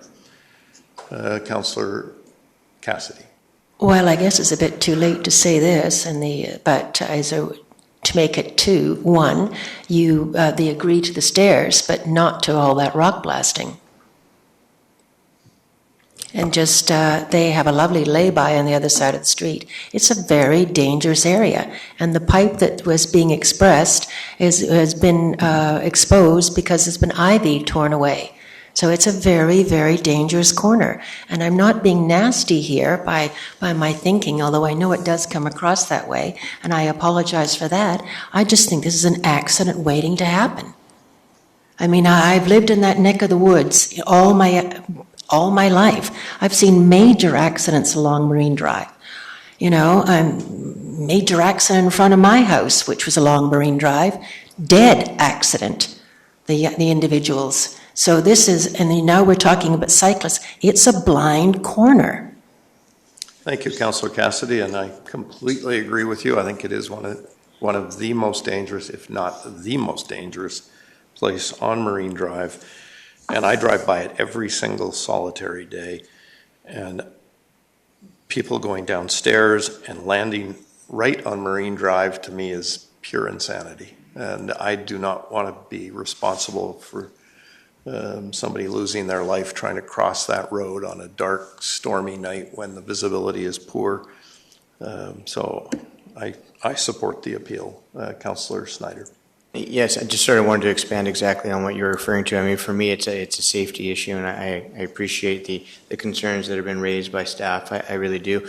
I look at the existing stairs. I've seen them. I've traveled them, and I've been to the property to assess it as far as I can. Obviously, not being an engineer, but for me, common sense has to prevail to the point of safety. I mean, the stairs that are there are almost vertical. They're extremely unsafe. If and I'm assuming that Crius, who I agree is an extremely reputable company on the North Shore, and I do highly trust their assessment of things, and if they've assessed that the blasting will consist of less than the 400 cubic meters, I accept that, and I hope that is the case, because I would obviously hate to see blasting occur, and then what do you do when all of a sudden you reach a certain point in time? It becomes a real issue, and I hope that that's not going to be an issue at all, for sure, for everybody's circumstance, both the district and the applicant in this case.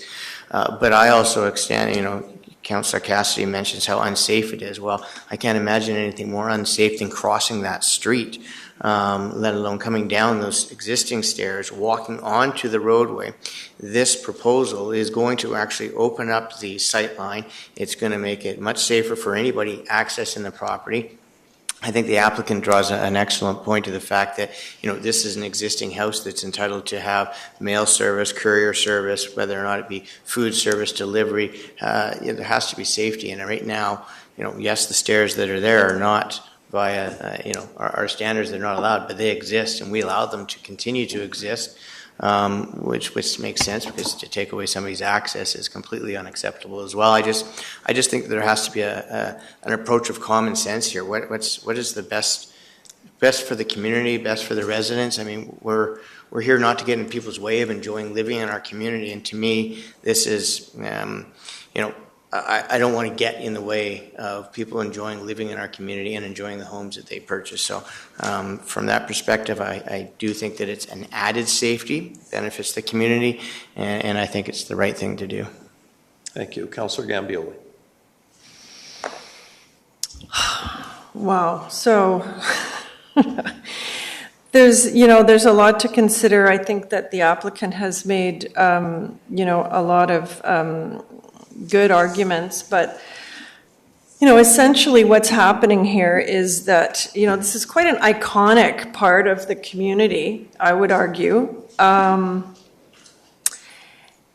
and this is a place, for those of you in the audience that haven't seen the photos and haven't read the report, this is 9 meters of vertical granite rock within the public boulevard.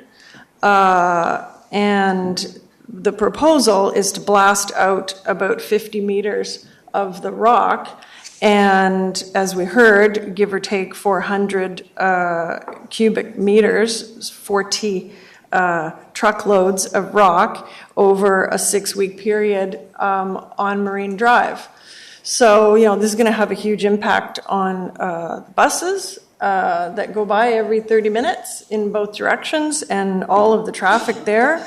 And staff, looking at our bylaws, which they are paid to uphold, have determined that this driveway doesn't demonstrate that it's reasonably safe or functional, and it poses safety risks to roadway users. And the boulevard encroachment bylaw says that the changes, if there are any for a permit, has to contribute to the established character. And staff recommend that that's not the case, and that it's also semi-permanent, which obviously is not the case. If that much rock is going to be, disappearing, it's not semi-permanent. So, staff found that this fails to meet the criteria of the bylaw. So, it doesn't comply with the bylaw. And, staff have no choice but to, in this kind of a case, uphold the bylaw. And, we've been going back and forth on this for many years. And for me, it comes down to, first of all, a bit of a neighborhood character issue. The rock blasting bylaw came into effect because we were fighting for years homeowners with large lots who were manipulating their lots and manipulating the level of the ground and taking out too much rock, et cetera, et cetera. So the reason for this blasting and rock removal bylaw was to stop the manipulation of the natural landscape of these properties. And I just really find that that's exactly what this is. This is manipulating the natural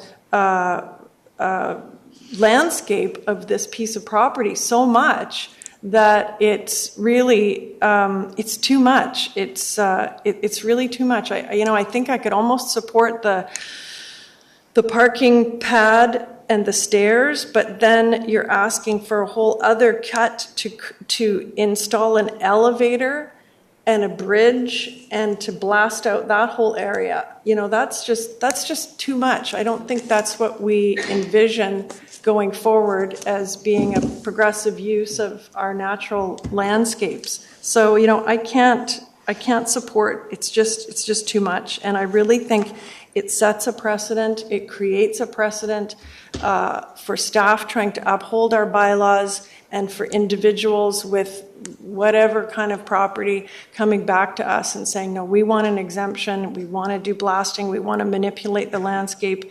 And I really think that we have to push back against that. And I think this is just, the scope of this is too large. And I can't support this, this proposal. Thank you, Councillor Gambioli. Ms. Mulder, do you know how many cubic meters we blasted just around the corner from this last year? And how many we plan to blast this year? Or scaling, we call it rock scaling. I don't have in front of me, so that was rock scaling, anchoring, and bolting work. Having said that, there wasn't a great deal of hauling associated with that work, but I'm happy to report back on the volume. Okay. I think it's just important to know that we as the municipality are scaling the rocks in the same fashion in this neighborhood in a very large way. And just the question, because I understood this work could be completed in a number of days, not weeks. Do you have anything to comment on that? The 6 weeks I think she's referring to was the original plan for the driveway. And the driveway was a very big project, and that's why we took staff's recommendation to go to a much smaller project, a pull-out with new stairs. I would suggest, because we are going to likely be doing rock scaling around the corner again this year, and that there should be coordination between the two projects, because it is an interruption to those of us who live out there. But I've got to tell you, I'm really glad we're doing the rock scaling, because it makes that road feel an awful lot safer and opens up sight lines. And yes, it is a change, but it's a I thought the work that was done this year or last year was excellent, and I think it improved the safety of Marine Drive in that area. So I just hope if the council votes in favor of this, is that we can coordinate it at the same time. Any further discussion? I'll call the question. All those in favor? Contrary? Councillor Cassidy and Gambioli, the motion is carried. Thank you. We'll move to item number 6, please. Thank you. Councillor Lambert. And can we just pass these nice binders back? Sure. Maybe they could be used by someone. There we go. Unless anybody wants to keep them.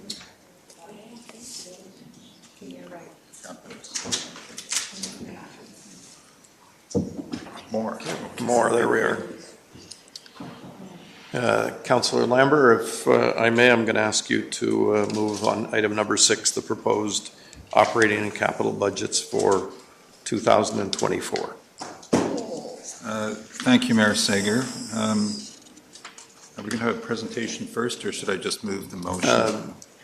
I'll turn it over to our Director of Finance. We did, ladies and gentlemen, members of council have had numerous meetings. We had a 2.5 hour session today going over the operating and capital budgets. In our finance meeting, that's the time when we ask the questions of staff. Today we had the advantage of all of the senior staff there to answer questions.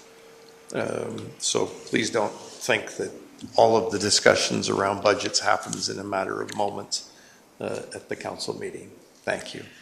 Thank you, Your Worship. We do not have a presentation for council tonight, but this is a very important step in the district's budget process.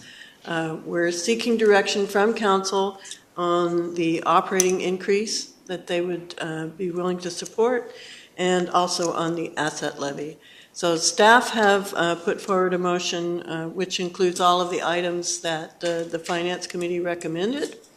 But if there are changes that council wishes to make at this time, we also have some alternate recommendations which council can consider. Thank you. And that's basically it. We're here to answer any questions that council may have, and hopefully take direction, which we will then be able to use to create the 5-year financial plan and move forward in the process. Thank you. Thank you. Mayor Sager, just to let you know, we do have some members of the public that have signed up to speak to this item. I count 8 on my speakers list. We will do that first. Could I ask those who have come this evening to address council, who would be first? Thank you, Mayor Sager. The first name on the list is Melissa Duchak, followed by, I believe, Jennifer Lord. Thank you. Welcome from the K-Meek Center. Correct. Great to be here. I'll keep it brief. I'm just here to talk as the newish ED, Executive Director of the K-Meek Arts Center, to talk about our fee-for-service agreement. We have, for many years, had a stable funding there. And I'd just like to maybe talk a little bit about what that fee-for-service agreement is all about. It's about the K-Meek is purposefully supporting the arts and culture strategy of the District of West Vancouver. That's our mission, and we do it in the following ways. We have a mandate to broaden the opportunities for West Vancouver citizens to enjoy and participate in the arts. We promote, encourage, and raise community awareness for the arts. We foster joint community and school usage of the facilities. And of course, last but not least, we are stewards of that wonderful 20-year-old facility, both the building, and we also have professional staff that we provide for the citizens of West Vancouver. We have a 3-pillar strategy for how we operate, and that's based on artistic and programming excellence, fiscal responsibility, and to meet community needs, we aim to reflect and affect our community. We are asking, and we have asked, for an increase in our fee for service agreement. And I'll just summarize very briefly the headwinds that we are currently experiencing at the Kay-Meek Arts Centre. So as you know, the last few years have been somewhat difficult for the performing arts field. In many ways, the pandemic was harder on the performing arts field than almost any other sector. We are doing quite well at the moment, but we are still in recovery and still striving to come back to the numbers of attendees and performances that we had prior to the pandemic. And we are getting there. We had 48,000 people attend events in 2023. Another headwind is this current parking situation, which I know you all are all familiar with. We have had some quantifiable losses there in revenue based on renters who have told us they will not attend. A small amount so far that we can quantify, a $6,000 reduction in revenues for this year. I'm afraid there are probably some unquantifiable losses there that we will never know about. I will, however, say that our arrangement with the city and our communication with city staff has been excellent, and it is a stabilizing situation, and I want to thank city staff for their cooperation with that issue. That's time, ma'am. Sorry? Oh, time. Okay, can I just have 30 seconds more? Yes, you I will can. just mention the final piece is that as many of us in business and personally, we are in a time of inflation, and so we are also facing rising costs, staffing, equipment, things like concession supplies, rentals of equipment and purchases of equipment. So for those reasons, I would like to say we'd gratefully acknowledge the arrangement we have, and we would ask for an increase as has already been submitted. And finally, I would like to say I think it's high time that we have all the councillors come up and have a tour. Some of you come quite regularly. I'm looking at you, Mayor Sager.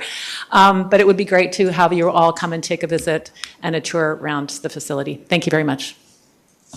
Thank you. The next speaker is Jennifer Lord, followed by Michael Martino.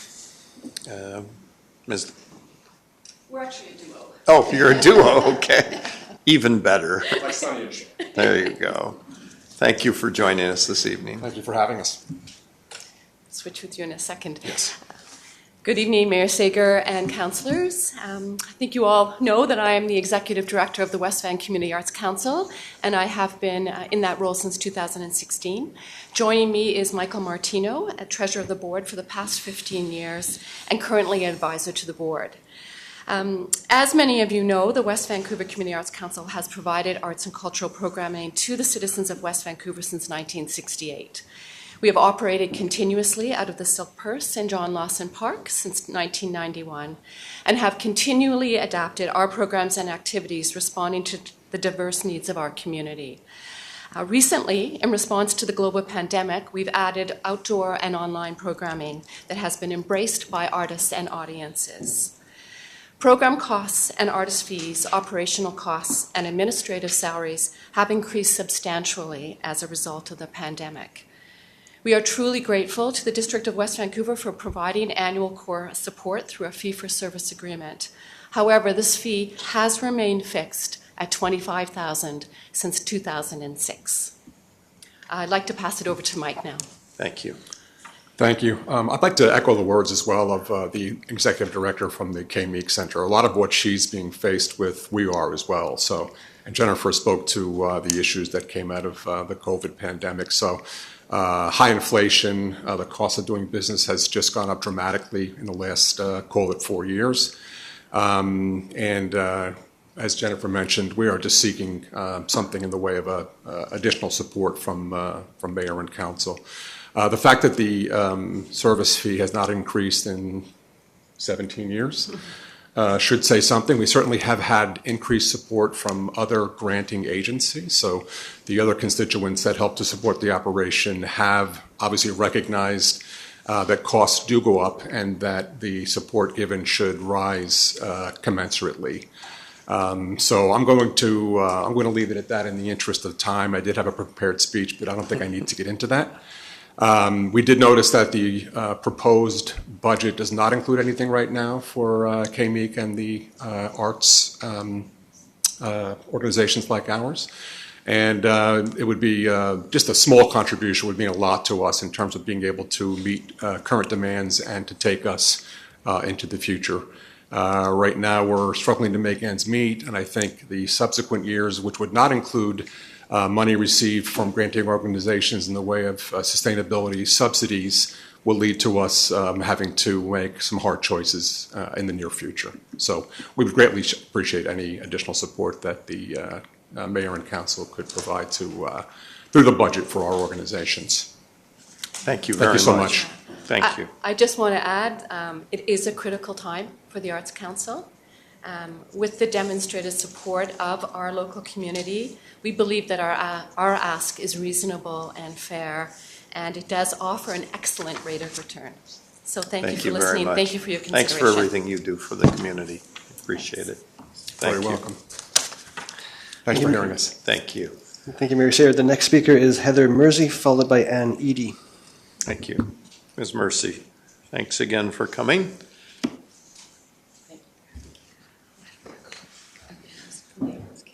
Yeah, it was there.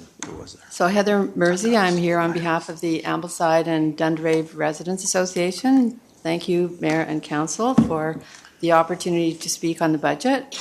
As you're probably aware, we did send a letter after the presentations by Finance Department. The last presentation was January 18th, and the cutoff was January 19th for public input. So I think for next year, if we could have a bit more of a leeway on that, would be helpful. It put us under a lot of stress to try and put something reasonable together. Tonight, I'm here because of the taxpayer. We're all taxpayers. There is only one taxpayer, and we're hit by all levels of taxation from municipal, provincial, and the federal government. We know that the District of West Vancouver has a very high per capita tax rate, probably the highest in Metro Vancouver. We also realize that we have a mainly residential tax base, not much of an industrial. We have rising food costs, we have increased utilities costs. Many of our seniors are on fixed incomes. We also have in the background, not so much in the background, but this North Shore wastewater treatment plant, these costs that are going to be eventually hitting our pocketbooks.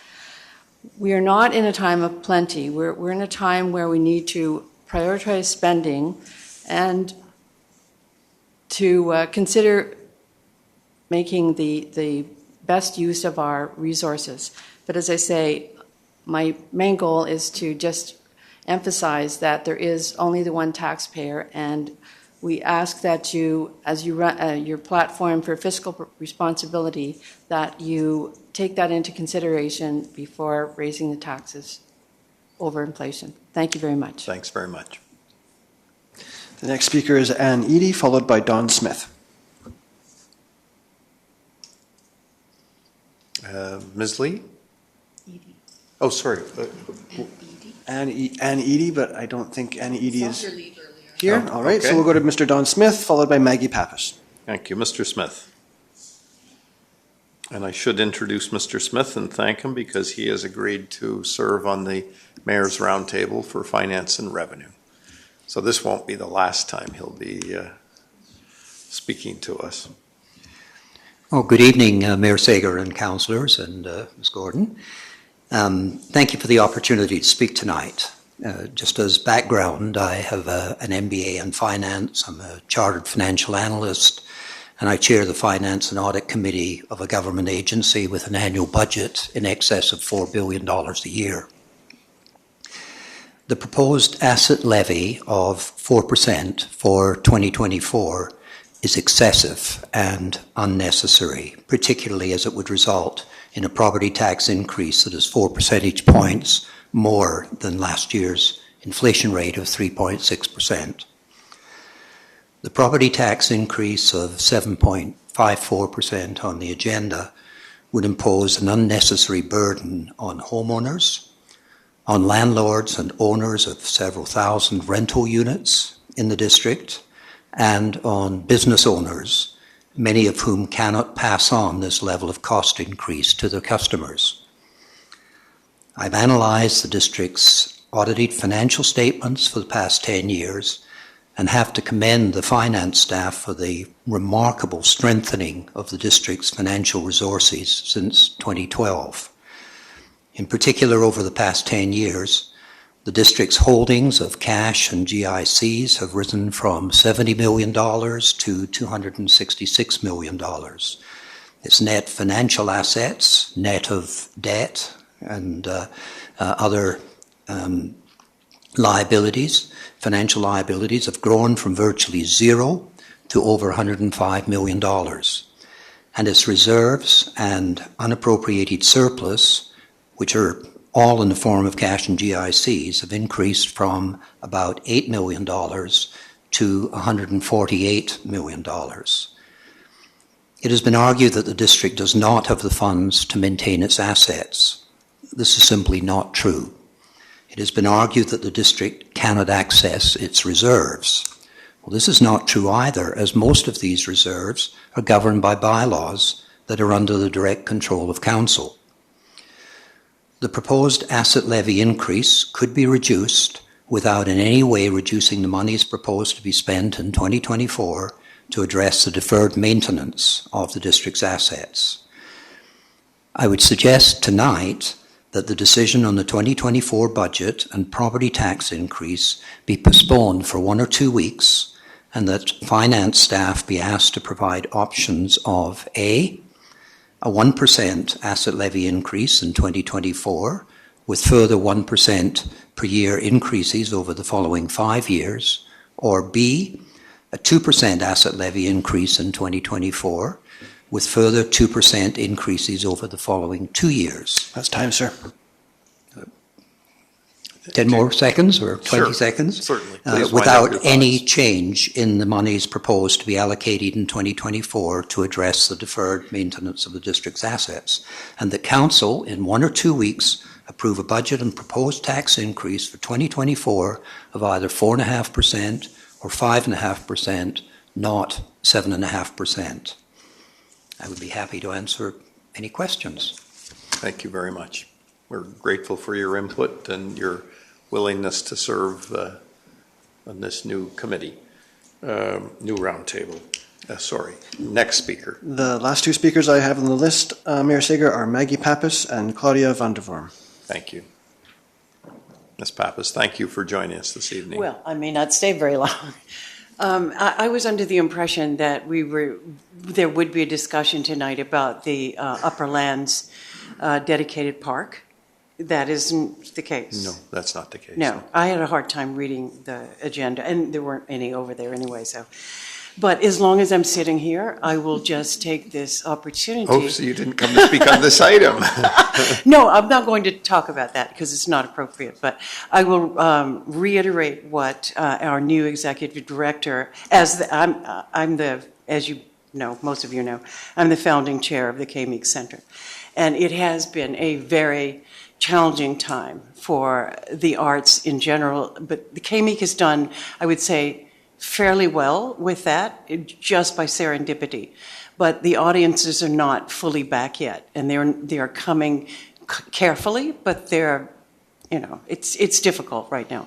So I would reiterate that a change in the fee for service, an upgrade in that would be excellent. I remember when the first one was provided to the K-Meek, and it was modest then. It's even more modest now with inflation. So I'm just going to add my name to that. And that's all I'm going to say. But can someone tell me when you are discussing the Upper Lands Park? We did last week. I knew that. But there will be a formal dedication. In 90 days? Within 90 days. There's no more discussion though, right? Oh, there will be. There will be, okay. Oh, yes. So when should I come back? Well, you got to stay tuned. Watch the website. We'll let you know. The staff are working on bringing that back. So there we are. Ms. van der Vorm. And thanks very much for chairing our Environment Committee. We're very grateful for your time, your effort, and your input. Thank you. Good evening, Councillor and Mayor. So as the Mayor said, I I'm chair of the Environment Committee, and on behalf of the Environment Committee, I'm here to quickly talk about the request to increase the levy for the Environment Fund. I hope you have all read our letter that we sent, so I can keep it really short. First of all, I just want to say it's really positive to note, actually, that the environment, climate change is top priority in the strategy for 24 and 25. Also, I just want to remind that we are really looking at achieving targets, minus 45% of GHG emission reductions for 2030. And actually, if we look at budget allocations and efforts, we will have to really increase to get there, really increase. I think, therefore, the environment levy increase of 0.5% is actually modest with big impact. Also, our recommendations and our work plan and budget has not yet been taken into account into the whole budget. And so we will be presenting soon. And, well, we do have quite some good ideas, I think, and a plan and a corresponding budget for that. I also want to really emphasize that if we delay any further environmental action for longer, it can really lead to an economic cost at a later stage. That being said, even looking at the numbers, and when we look at the Environment Fund, we have to also address a buffer and a sufficient capital buffer to really address climate emergencies. So when I add everything up, I think that a 0.5% increase in the environmental levy is really a must, and that can really help us address our climate targets. Thank you. Thanks very much. Members of council, just if I could share a couple of thoughts. First, with regards to the KMEEC, and yes, as a longtime supporter, I love this facility. I am wondering, because we are causing a hardship as the place for sport is being constructed. Ms. Gordon, is there any way that we could allocate money from our place for sport account to offset a contribution this year to the KMEEC? So just to be clear, Your Worship, you're asking about a one-time contribution? For this year. For 2024? I mean, we have a budget for the place for sport. I know things are going along very well. We have a contingency there. And to me, it just seems fair and right that we would find out of that budget some consideration for the facility that is suffering during construction. Your Worship, certainly staff could take a look at that. Compensation for loss of income. Businesses and other organizations that are affected by construction has been done in the past. I know City of Vancouver have done it, for instance. So we could certainly take a look and see what could be done. Yeah, it seems only fair to me that they are losing revenue, and we've got a number of other ways that we look to raise revenue, non-taxed revenues that might help them in a longer term. But I think to get them through this year, I would encourage members of council to consider that. With regards to the Arts Council, we do have a significant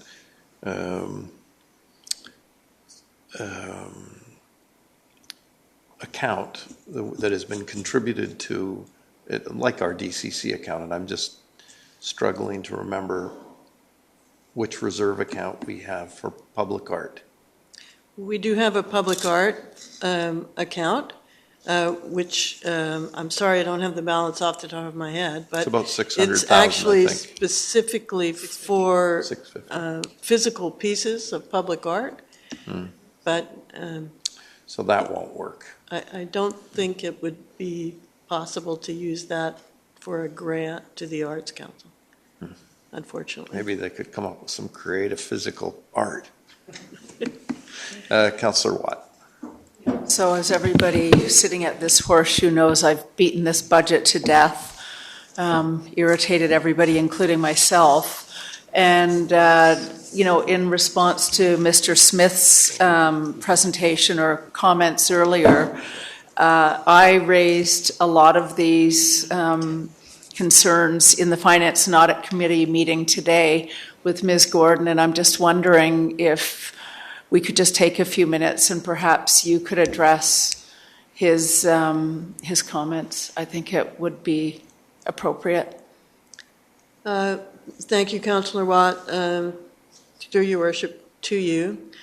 What I was speaking to at the Finance and Audit Committee was the availability of reserves and whether, in fact, Council had control over those reserves such that they could move money from one reserve to another or take money from a reserve and use it for a purpose that, in fact, it was not set aside for. And I brought in a couple of sections from the community charter, I think section 189 and section 191, which I forwarded to all the members of council, which in fact show that while it is possible to move funds from one reserve to another reserve, that can only be done if council is willing to pass a bylaw which says that they no longer need the funds in the reserve for the original purpose it was set aside for. So for instance, if council wished to take money from the Affordable Housing Fund, they would have to be able to pass a bylaw saying that the district no longer required funding for affordable housing. And as public art, the district no longer required money for public art, and so on. So this can be fairly challenging to do, and can also be challenged by people who are supportive of having the funds be used for the original purpose. And I also pointed out or brought to council's attention section 191, which says that if funds are used from a reserve in a way that was not what the reserve set out as being the use of those funds intended, the member of council who voted for that could be personally liable to return those funds. So the charter takes the use of reserve funds extremely seriously. This is the only actual area where this personal liability comes up. So I just wanted council to be aware that we would certainly have to seek legal support for any such movement of funds. And the reason I bring this all up is because there seems to be a misunderstanding in the community. The community, there are many members of the community who are financially astute and you've got a lot of financial background, particularly in corporate areas. And there's a misunderstanding of how these reserves work. They look at the district's financial statements, they see that there is a significant amount of funding in the reserves, and they think, well, why do we need to raise the asset levy? Because we have all this money sitting in reserves. But each one of these reserves is actually mandated to be spent only on certain things. Two of the biggest amounts that are there really actually relate to the water and sanitary sewer utilities. And those utilities are actually totally separate entities from the district. And it is not in any way possible to transfer money out of those utilities for other purposes. Rates at utilities are set to cover the cost of the utility, and they cannot be transferred to other uses. And the similar situation exists for the cemetery fund. The cemetery's funding must stay with the cemetery. There's legislation in place to protect that. And so really and truly, the asset levy funds the asset reserves, which are the reserves that council have set aside for maintenance of the assets. And the other reserves are all for very specific things. So I did quite a detailed analysis of this, which I provided to council, and I'd be happy to provide to any other member of the public. I hope that that makes it clear that, in fact, when staff are recommending increases to the asset levy, it's not that we are ignoring the fact that it's not that there's other money available. There is not sufficient funds being invested by the district in the maintenance of the assets. So that is the reason staff have put forward the 4% increase. Now, if council supports some other level of increase, as has been suggested, staff will make the capital budget fit within whatever parameters we're given. We always, we'd be required to do that, and we would do it. But it's not going to help the deferred maintenance problem if we are cutting things out of the capital budget. It will just exacerbate it. So we are hopeful that council will see their way clear to providing asset levy support. Thank you. Thank you, Ms. Gordon. Councilor Gambioli. Thank you. Ms. Gordon, can you just remind us all how long you've been doing this work? No, that's not fair. No, it is fair. I'm happy to do that. I started in municipal finance in 1988. So. Oh, you are young. It's been a while. I started in 1979. So you've been through a few budget years. You've been through a few of these conversations, I imagine. Well, I'm just really happy that we have you here. And as a speaker earlier said, that things have improved a lot in the short time you've been here, particularly with respect to the asset levy work that we've done. So I guess I have a question or suggestion. I'm not quite sure how to approach this. So three things. I feel very strongly, as those of us on council and some staff that have been following along know, I feel very compelled to suggest that the environment levy be increased by 0.5% from where it is now. If I had to, I would suggest that is shaved off of the asset levy increase, so that the asset levy would be 3.5% and the environment levy would be 0.5%. I would also like to point out that the 3.54% that is written in the agenda includes a number of initiatives that are relatively new, but it does not include any increase to KMEEK or the Silk Purse, as the mayor pointed out. It does not include a police recruitment and retention initiative, which I think is really important. The police have written to us about it, and we're in pretty dire circumstances in terms of hiring and retaining our police officers for the foreseeable future. And I think as a community, that should be a real concern to us. So I think that's not included in the 3.54%. If we included it, that would increase the 3.54 to 3.7. And there's also one other that personally bothers me, concerns me, which is an initiative related to drought relief for municipal trees. Sounds like a bit of a one-off, but the fact is that climate change is affecting our ability to keep our trees alive, and those are the ones just on public boulevards, and I don't even think that includes parks. So I would like to I support that initiative. It's a really small amount. But I'd like to hear from other councillors, and I also suggested to staff earlier if we couldn't fund it through this operation budget, maybe staff can find a way to fund it through the environment levy. Thank you. I'll go to Councillor Cassidy now. Ms. Gordon, I think I know the answer to this, but there's no harm in asking the question.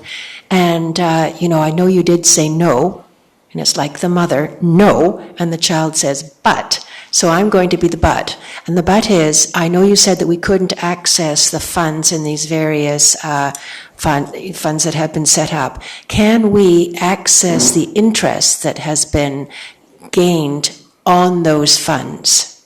For example, the affordable housing, I believe, started at 4 million and it's now 5.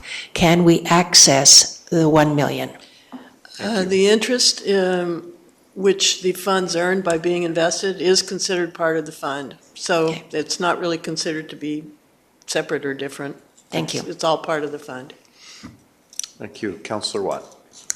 Yeah, I just want to speak to the police department asked for $144,000 for a $2,000 initiative to be put into a fund over, I guess the officer would be required to stay for 10 years. And while we are always concerned about retaining staff, I did a bit of digging on the weekend, as I like to do, and I just pulled up some numbers. So City of Coquitlam, population of 140,000, they've got 1 officer per 590 citizens. That's closest to us. New West, they've got 1 officer per 709. Surrey, and I think there's a bit of a crossover between the local police department and RCMP. The stats I found online were 1 per 1,984. If that's the case, I can see why they're poaching. Port Moody, 1 per 671. Toronto, other side of the country, 1 per 1,180 citizens. And the other research that I found shows that our police officers seem to be paid amongst the highest in the province, if not more than Vancouver. And I can't speak to those numbers, but it looked to me, the numbers I found online was Vancouver average of $122K, West Van, and again, I may be wrong, you will know better, average of $129K. So if our greatest concern is maintaining the number of police officers that we have per capita in this relatively, well, not crime-free, but very low-crime community in the Lower Mainland, I just find it concerning that we would want to get into a program that could potentially have no end and inspire other departments to ask for the same. Thank you. So if anybody has any fact-checking or, if you know more than I do, Ms. Gordon, regarding those numbers, I'm open to it. We can get into those numbers. I would just say, as Councillor Gambioli commented, right now we have 7 unfilled positions. And every time we lose a police officer, it costs us about $125,000. The highest proportion of police officer per capita from what I can see in all of the Lower Mainland. Don't think that's quite accurate, but we could look at that. And also remember, we have a much larger geographic area, which is the challenge throughout all of our budgeting. We have a very large geographic area to cover. And in any event, right now, we are really short police officers, and that's just a fact. So, Councillor Cassidy. So, not that this is the place to debate this item, but in the industry which I used to be in, these are called golden handcuffs.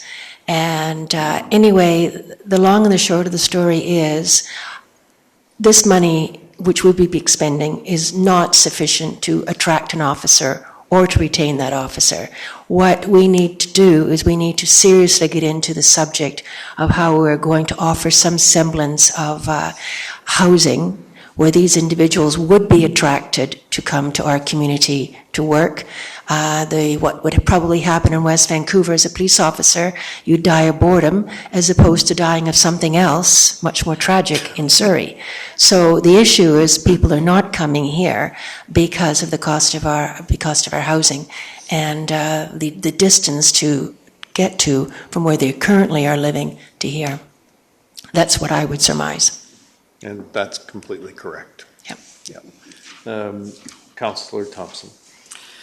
Yeah, this is a budget like no other. It really is extraordinary to me because, you know, I believe the 3.5% operating levy is really lean. You know, we're saying we're going to move forward and just operate on the bare essentials. And with that, we're cutting out a lot of like-to-haves. You know, like we didn't, the KMEEC didn't get on there and the Arts Council didn't get on there. And I'm a true believer in putting money behind good people that can do things with it. But, you know, in our mindset, going into it, mine anyway, it was just, this is the year to go lean and operating. You know, at the same time, we're putting this incredible amount towards our asset levy, double what we're doing in our operating levy, which really creates an all-over big number. And that comes from the need and the ongoing demand to deal with our assets that have been compromised. Our ability to manage has been compromised from year to year to year. My hope is that if we put this big number, and it's not even as big as staff would recommend to be optimal, then we can really start getting into a realm where we assign a nominal amount year after year on the asset levy. We don't have to put these big numbers. The first one we did, I think 2016, was 5.25. It's never been matched. We've typically done 1 to 2.5 and things like that. So this is a big number. But my hopes, and it's in my mind quite bold to say we need to do this. And I do feel committed to that. And, you know, with our beloved environment group that we're very proud and excited about, and I don't think we should ever pause and think that we don't value it. We have made you top of our strategic plan. So our minds are all around you. Right now, actually, as you mentioned, we haven't seen what you want for this year.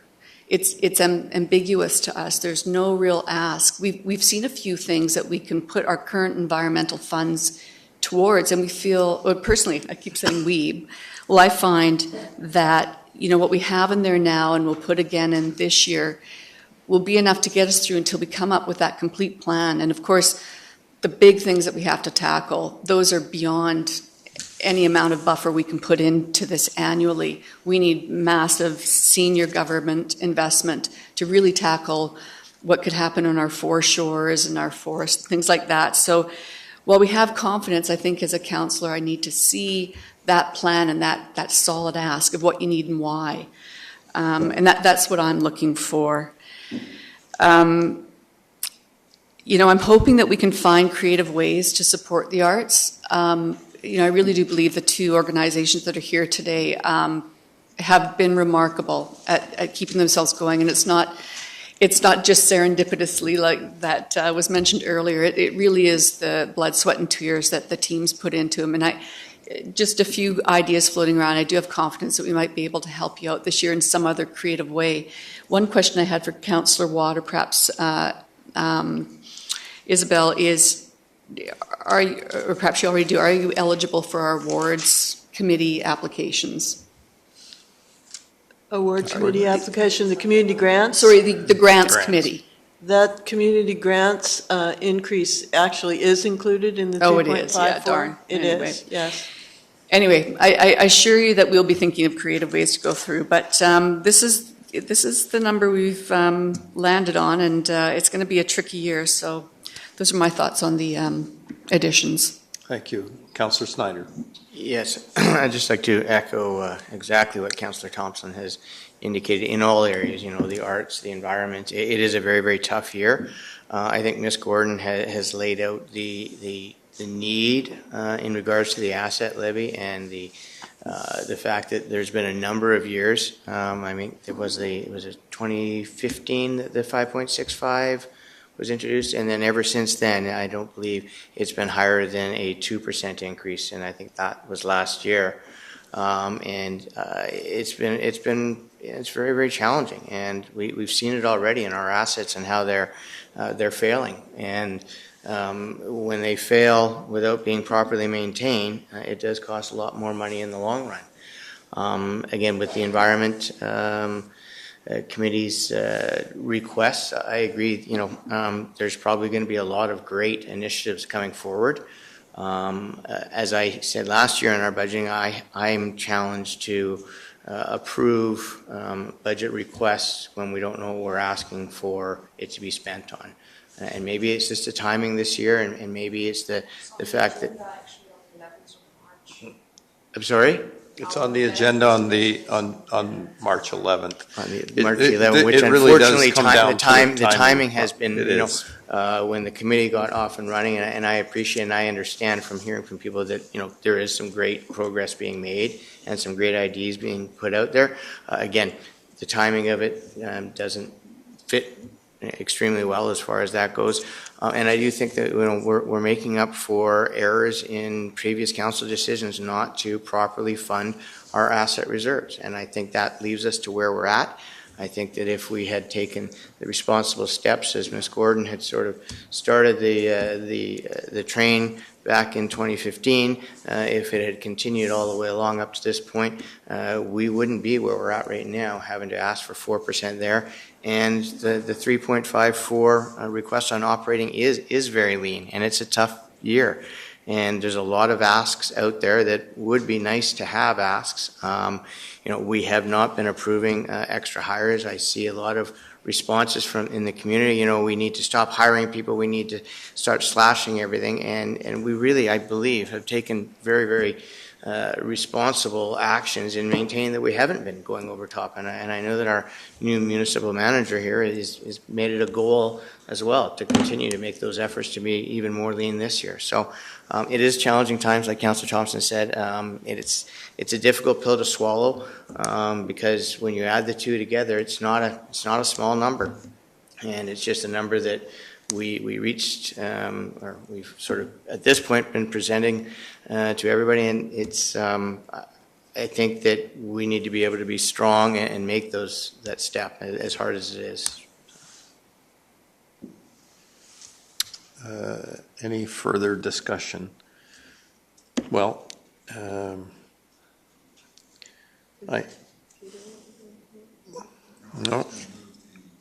Peter's gonna move. Okay. Councillor Lambert, would you like to make a motion? Yes, thank you, Mayor Sager. So I recommend that, as described in the February 14th, 2024 report titled Proposed 2024 Operating and Capital Budgets, 1, the proposed 2024 operating levy increase of 3.54% be approved, and 2, the proposed 2024 asset levy increase of 4% be approved. Thank you. Is there a seconder? I'll second that. Thank you. Discussion. Councillor. Peter. Well, I'll sorry. Councillor. The only thing I want to say is that when I first examined the budget options back in October, when we first received them, what we're presented with here, or what has emerged as the Finance Committee recommendation, is within about less than 0.2% of what I had thought about initially. I'm very comfortable with the numbers that we have here for a whole variety of reasons, which I won't repeat. But now that this motion is on the table, I'm willing to accept proposed amendments, friendly or otherwise, and let you know. We can take it from there. Okay. Thank you. Councillor Thompson. And just one following comment from why I support these numbers. I think the underlying tone here is I have tremendous faith in staff and management this year. I feel that they have responded to us in a way that shows us they understand what our priorities are. I feel they're looking at how we do things in the municipality in a new way, and that's why I go forward with this confidently. Thank you. Councillor Gambioli. Well, so just, an overview, we need to remember that that in the scheme of taxes, municipalities actually only collect about 8% or perhaps less these days. 8% of the total taxes that are collected by governments, 92% or more are collected by the provincial and federal governments. So we're dealing with a really, really tiny slice of the pie, even though, because we're closest to the ground, I think we catch a lot of abuse about it. But it's tough. But we need to keep that in mind. Some of our increase in operational costs are relatively new. We have a lot of downloads from the province. Specifically in policing, in freedom of information requests, et cetera, and we have a lot of increased costs related to IT investments. We sometimes get feedback from the public, who were involved in government 30 years ago, and they're asking us, why do you have so many staff in legislative services? Or, and it's because we have to. We are required by provincial law, and we have to have computers, and somebody has to service them all. We have a whole computer department that I think we never had when, That's so true. Right? Didn't have a computer department. So the costs are going up, and, a lot of it is unavoidable for us. Anyway, in the big picture scheme, I would really like to see us retire some of our what we call our low-use, poor-condition assets as soon as possible. I'd like to, continue that conversation. And I would like to propose an amendment to the last part of the motion to an asset levy of 3.5% and an environment levy of 0.05%. Thank you. Is there a If someone seconder? will second that. Well, I would have seconded it, but it doesn't look like it's going to go. So I'll turn over, Councillor Gambioli, over to Councillor Watt. Yeah, I just wanted to say, I echo a lot of what Councillor Gambioli has just said. Unfortunately, having, looked at the serious condition of our assets at this point, I don't think that I could second that motion. I'm sorry to both of you. And I just wanted to say, I didn't want to be sitting here looking at anything remotely close to a 7.5% increase. And I've been fighting this thing, dragging my heels all the way to the bitter end on this one. And it is unfortunate that we are here and we're not alone. That doesn't help. It's a bitter pill for myself as well. So I really don't have much more to say. Thank you. Councillor Cassidy. Am I correct in that we have 1.2 million currently sitting in the Environment Fund? Sorry? It's 1.3? Ms. Gordon? Yeah, I don't have the number in front of me, but it's somewhere between 1.2 and 1.4, I believe. All right. Yes. And is it going to be spent? There are proposals to spend quite a bit of it, which will be coming forward with the capital budget to council. So there are funds available in the immediate to deal with some of these issues that may well be forthcoming? That's correct, yes. To carry us through 2024? Hopefully, if nothing terribly drastic happens. So we could address this levy in 2025? Yes, council can address the levy in the future, yes. Thank you. Sorry, Councillor Watt? But those funds will significantly increase this year because there still is an environment levy. I just want to clarify that. We're just not voting for an increase. That's correct. Yeah, there'll be more funds coming in. In 2024. Thank you, Councillor Cassidy. Good news is they're earning interest at a high interest rate, and we can't touch them. The interest. I knew you were going to say that. Well, just before I call the question on the motion that is before us, I do want to go back because I feel we have an obligation to assist the KMEEC, and I would ask staff to look at that. We are interrupting their flow of business with the project. We do have a considerable contingency in that particular fund. It seems only reasonable. And with regards to the Arts Council, I've got some suggestions I'm going to make to Council. This isn't the appropriate time, but what we're doing tonight is setting how much we will tax. That doesn't necessarily determine. We could change and reallocate certain expenses. The main question today is what number does Council feel comfortable asking the community? That's correct. You're right. Okay, and on that, I'm going to call the question. All those in favor? Contrary? Councillor Gambioli, contrary. The motion is carried almost unanimously. Thanks, everyone, for all of that discussion and input. I'm going to turn to item number 7. And I'll ask Councillor Watt if you could make the recommended motions. Sorry, just sneezing there.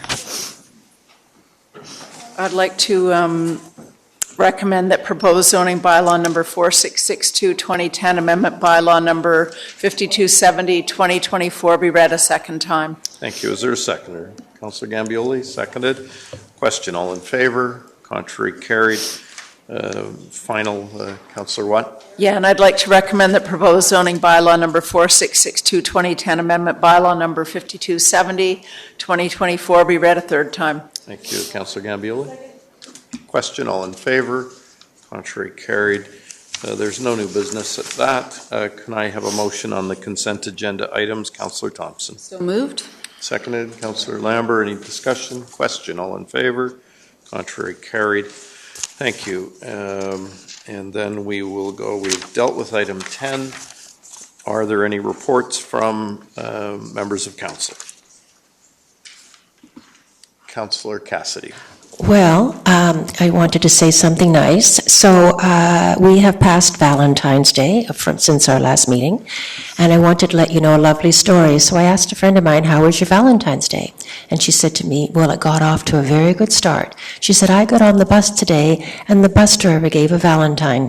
Apparently, our bus drivers are giving out Valentine's Day chocolates. Isn't that lovely? I thought it was. Good. Love it. Thank you, Councillor Cassidy. Councillor Gambioli. So I just wanted to report on I guess it was the second meeting of our new Arts and Culture Advisory Committee, but it was the first meeting with everybody there. And the mood was great, and I think it's going to be a huge success.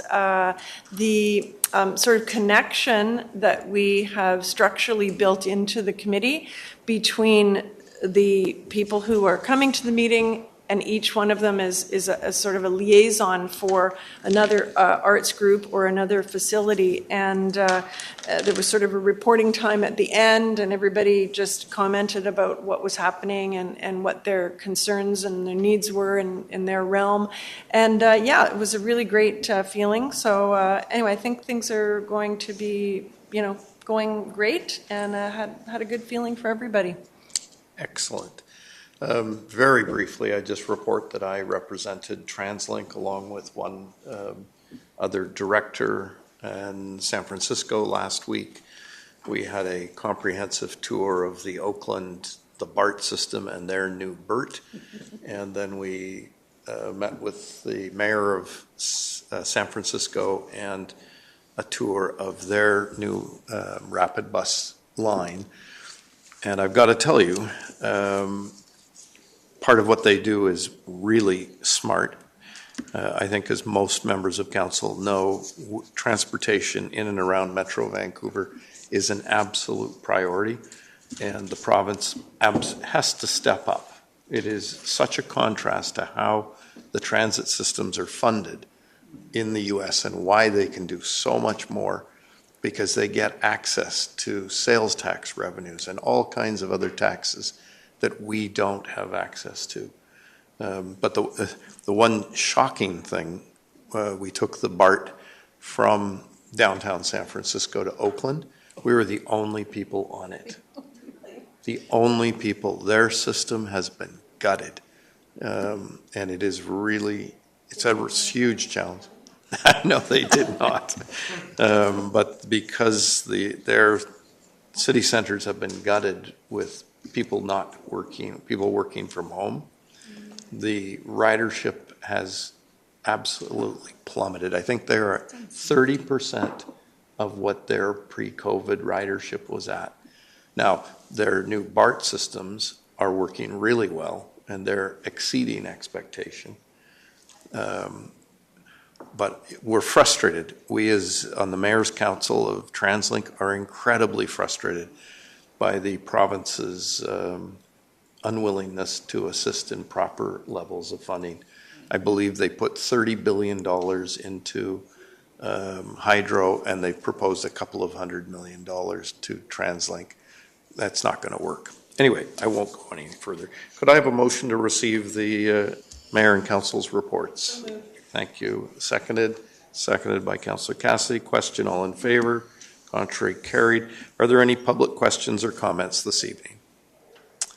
Yes, sir. Yes, sir. Thanks for your patience in coming this evening. Yeah, I know. Some nights go quicker, some nights take a little longer. Rather big issues this evening. That's correct. I've been here for past 2 or 3 months, pretty much every Monday night, so this is later than usual. Yes, it is. So my name is Chris Morisseau. I live in West Vancouver. Dear Mayor and Council members, 3 months ago I came here to talk about Bill 35, which is about allowing short-term rental accommodations in primary residence only. This law will take effect in 2 months, May 1st. As per the MLA you might have met not too long ago, as of May 1st, the new law will take effect. And I don't think yet at the district level anything has been done, unfortunately. Well, we are in regular discussions with the staff on what is the right thing to do and how we address it. So I would anticipate we will be coming forward with something shortly. Perfect. Just the benefits, obviously, to allow this type of short-term rentals, and I know we want to protect the long-term supply, obviously, is to bring tourists to Ambleside and Dunderave to spend their money when they stay in those short-term rentals, to provide accommodations for patients and family members traveling for treatment to the North Shore, to help families to offset their housing costs because of all the talk we talk about today, to be able to pay for it. And as you make mention for the police, Councillor Cassidy, about the providing housing, I think if you're a police officer and you want to stay in West Vancouver, it will be difficult to stay in this city unless you make at least $300,000 or $400,000 and you have $1 million in your bank account to buy a house. And obviously as well, the benefit of this is will bring new revenue, because if you legalize those rentals, then you can collect fees, which help for the budget. So thank you very much for the update. I'm looking forward to see some progress. I know it's not easy to do, and really appreciate your help, all of you. Thank you very much. Have a nice evening. Sir. We do appreciate your input. It is an important subject. Could I ask for a motion, if there's no other speakers, to adjourn this evening's meeting? Councillor Lambert. Oh, no, Councillor Snyder. And seconded, Councillor Watt. All in favor? Contrary, carried.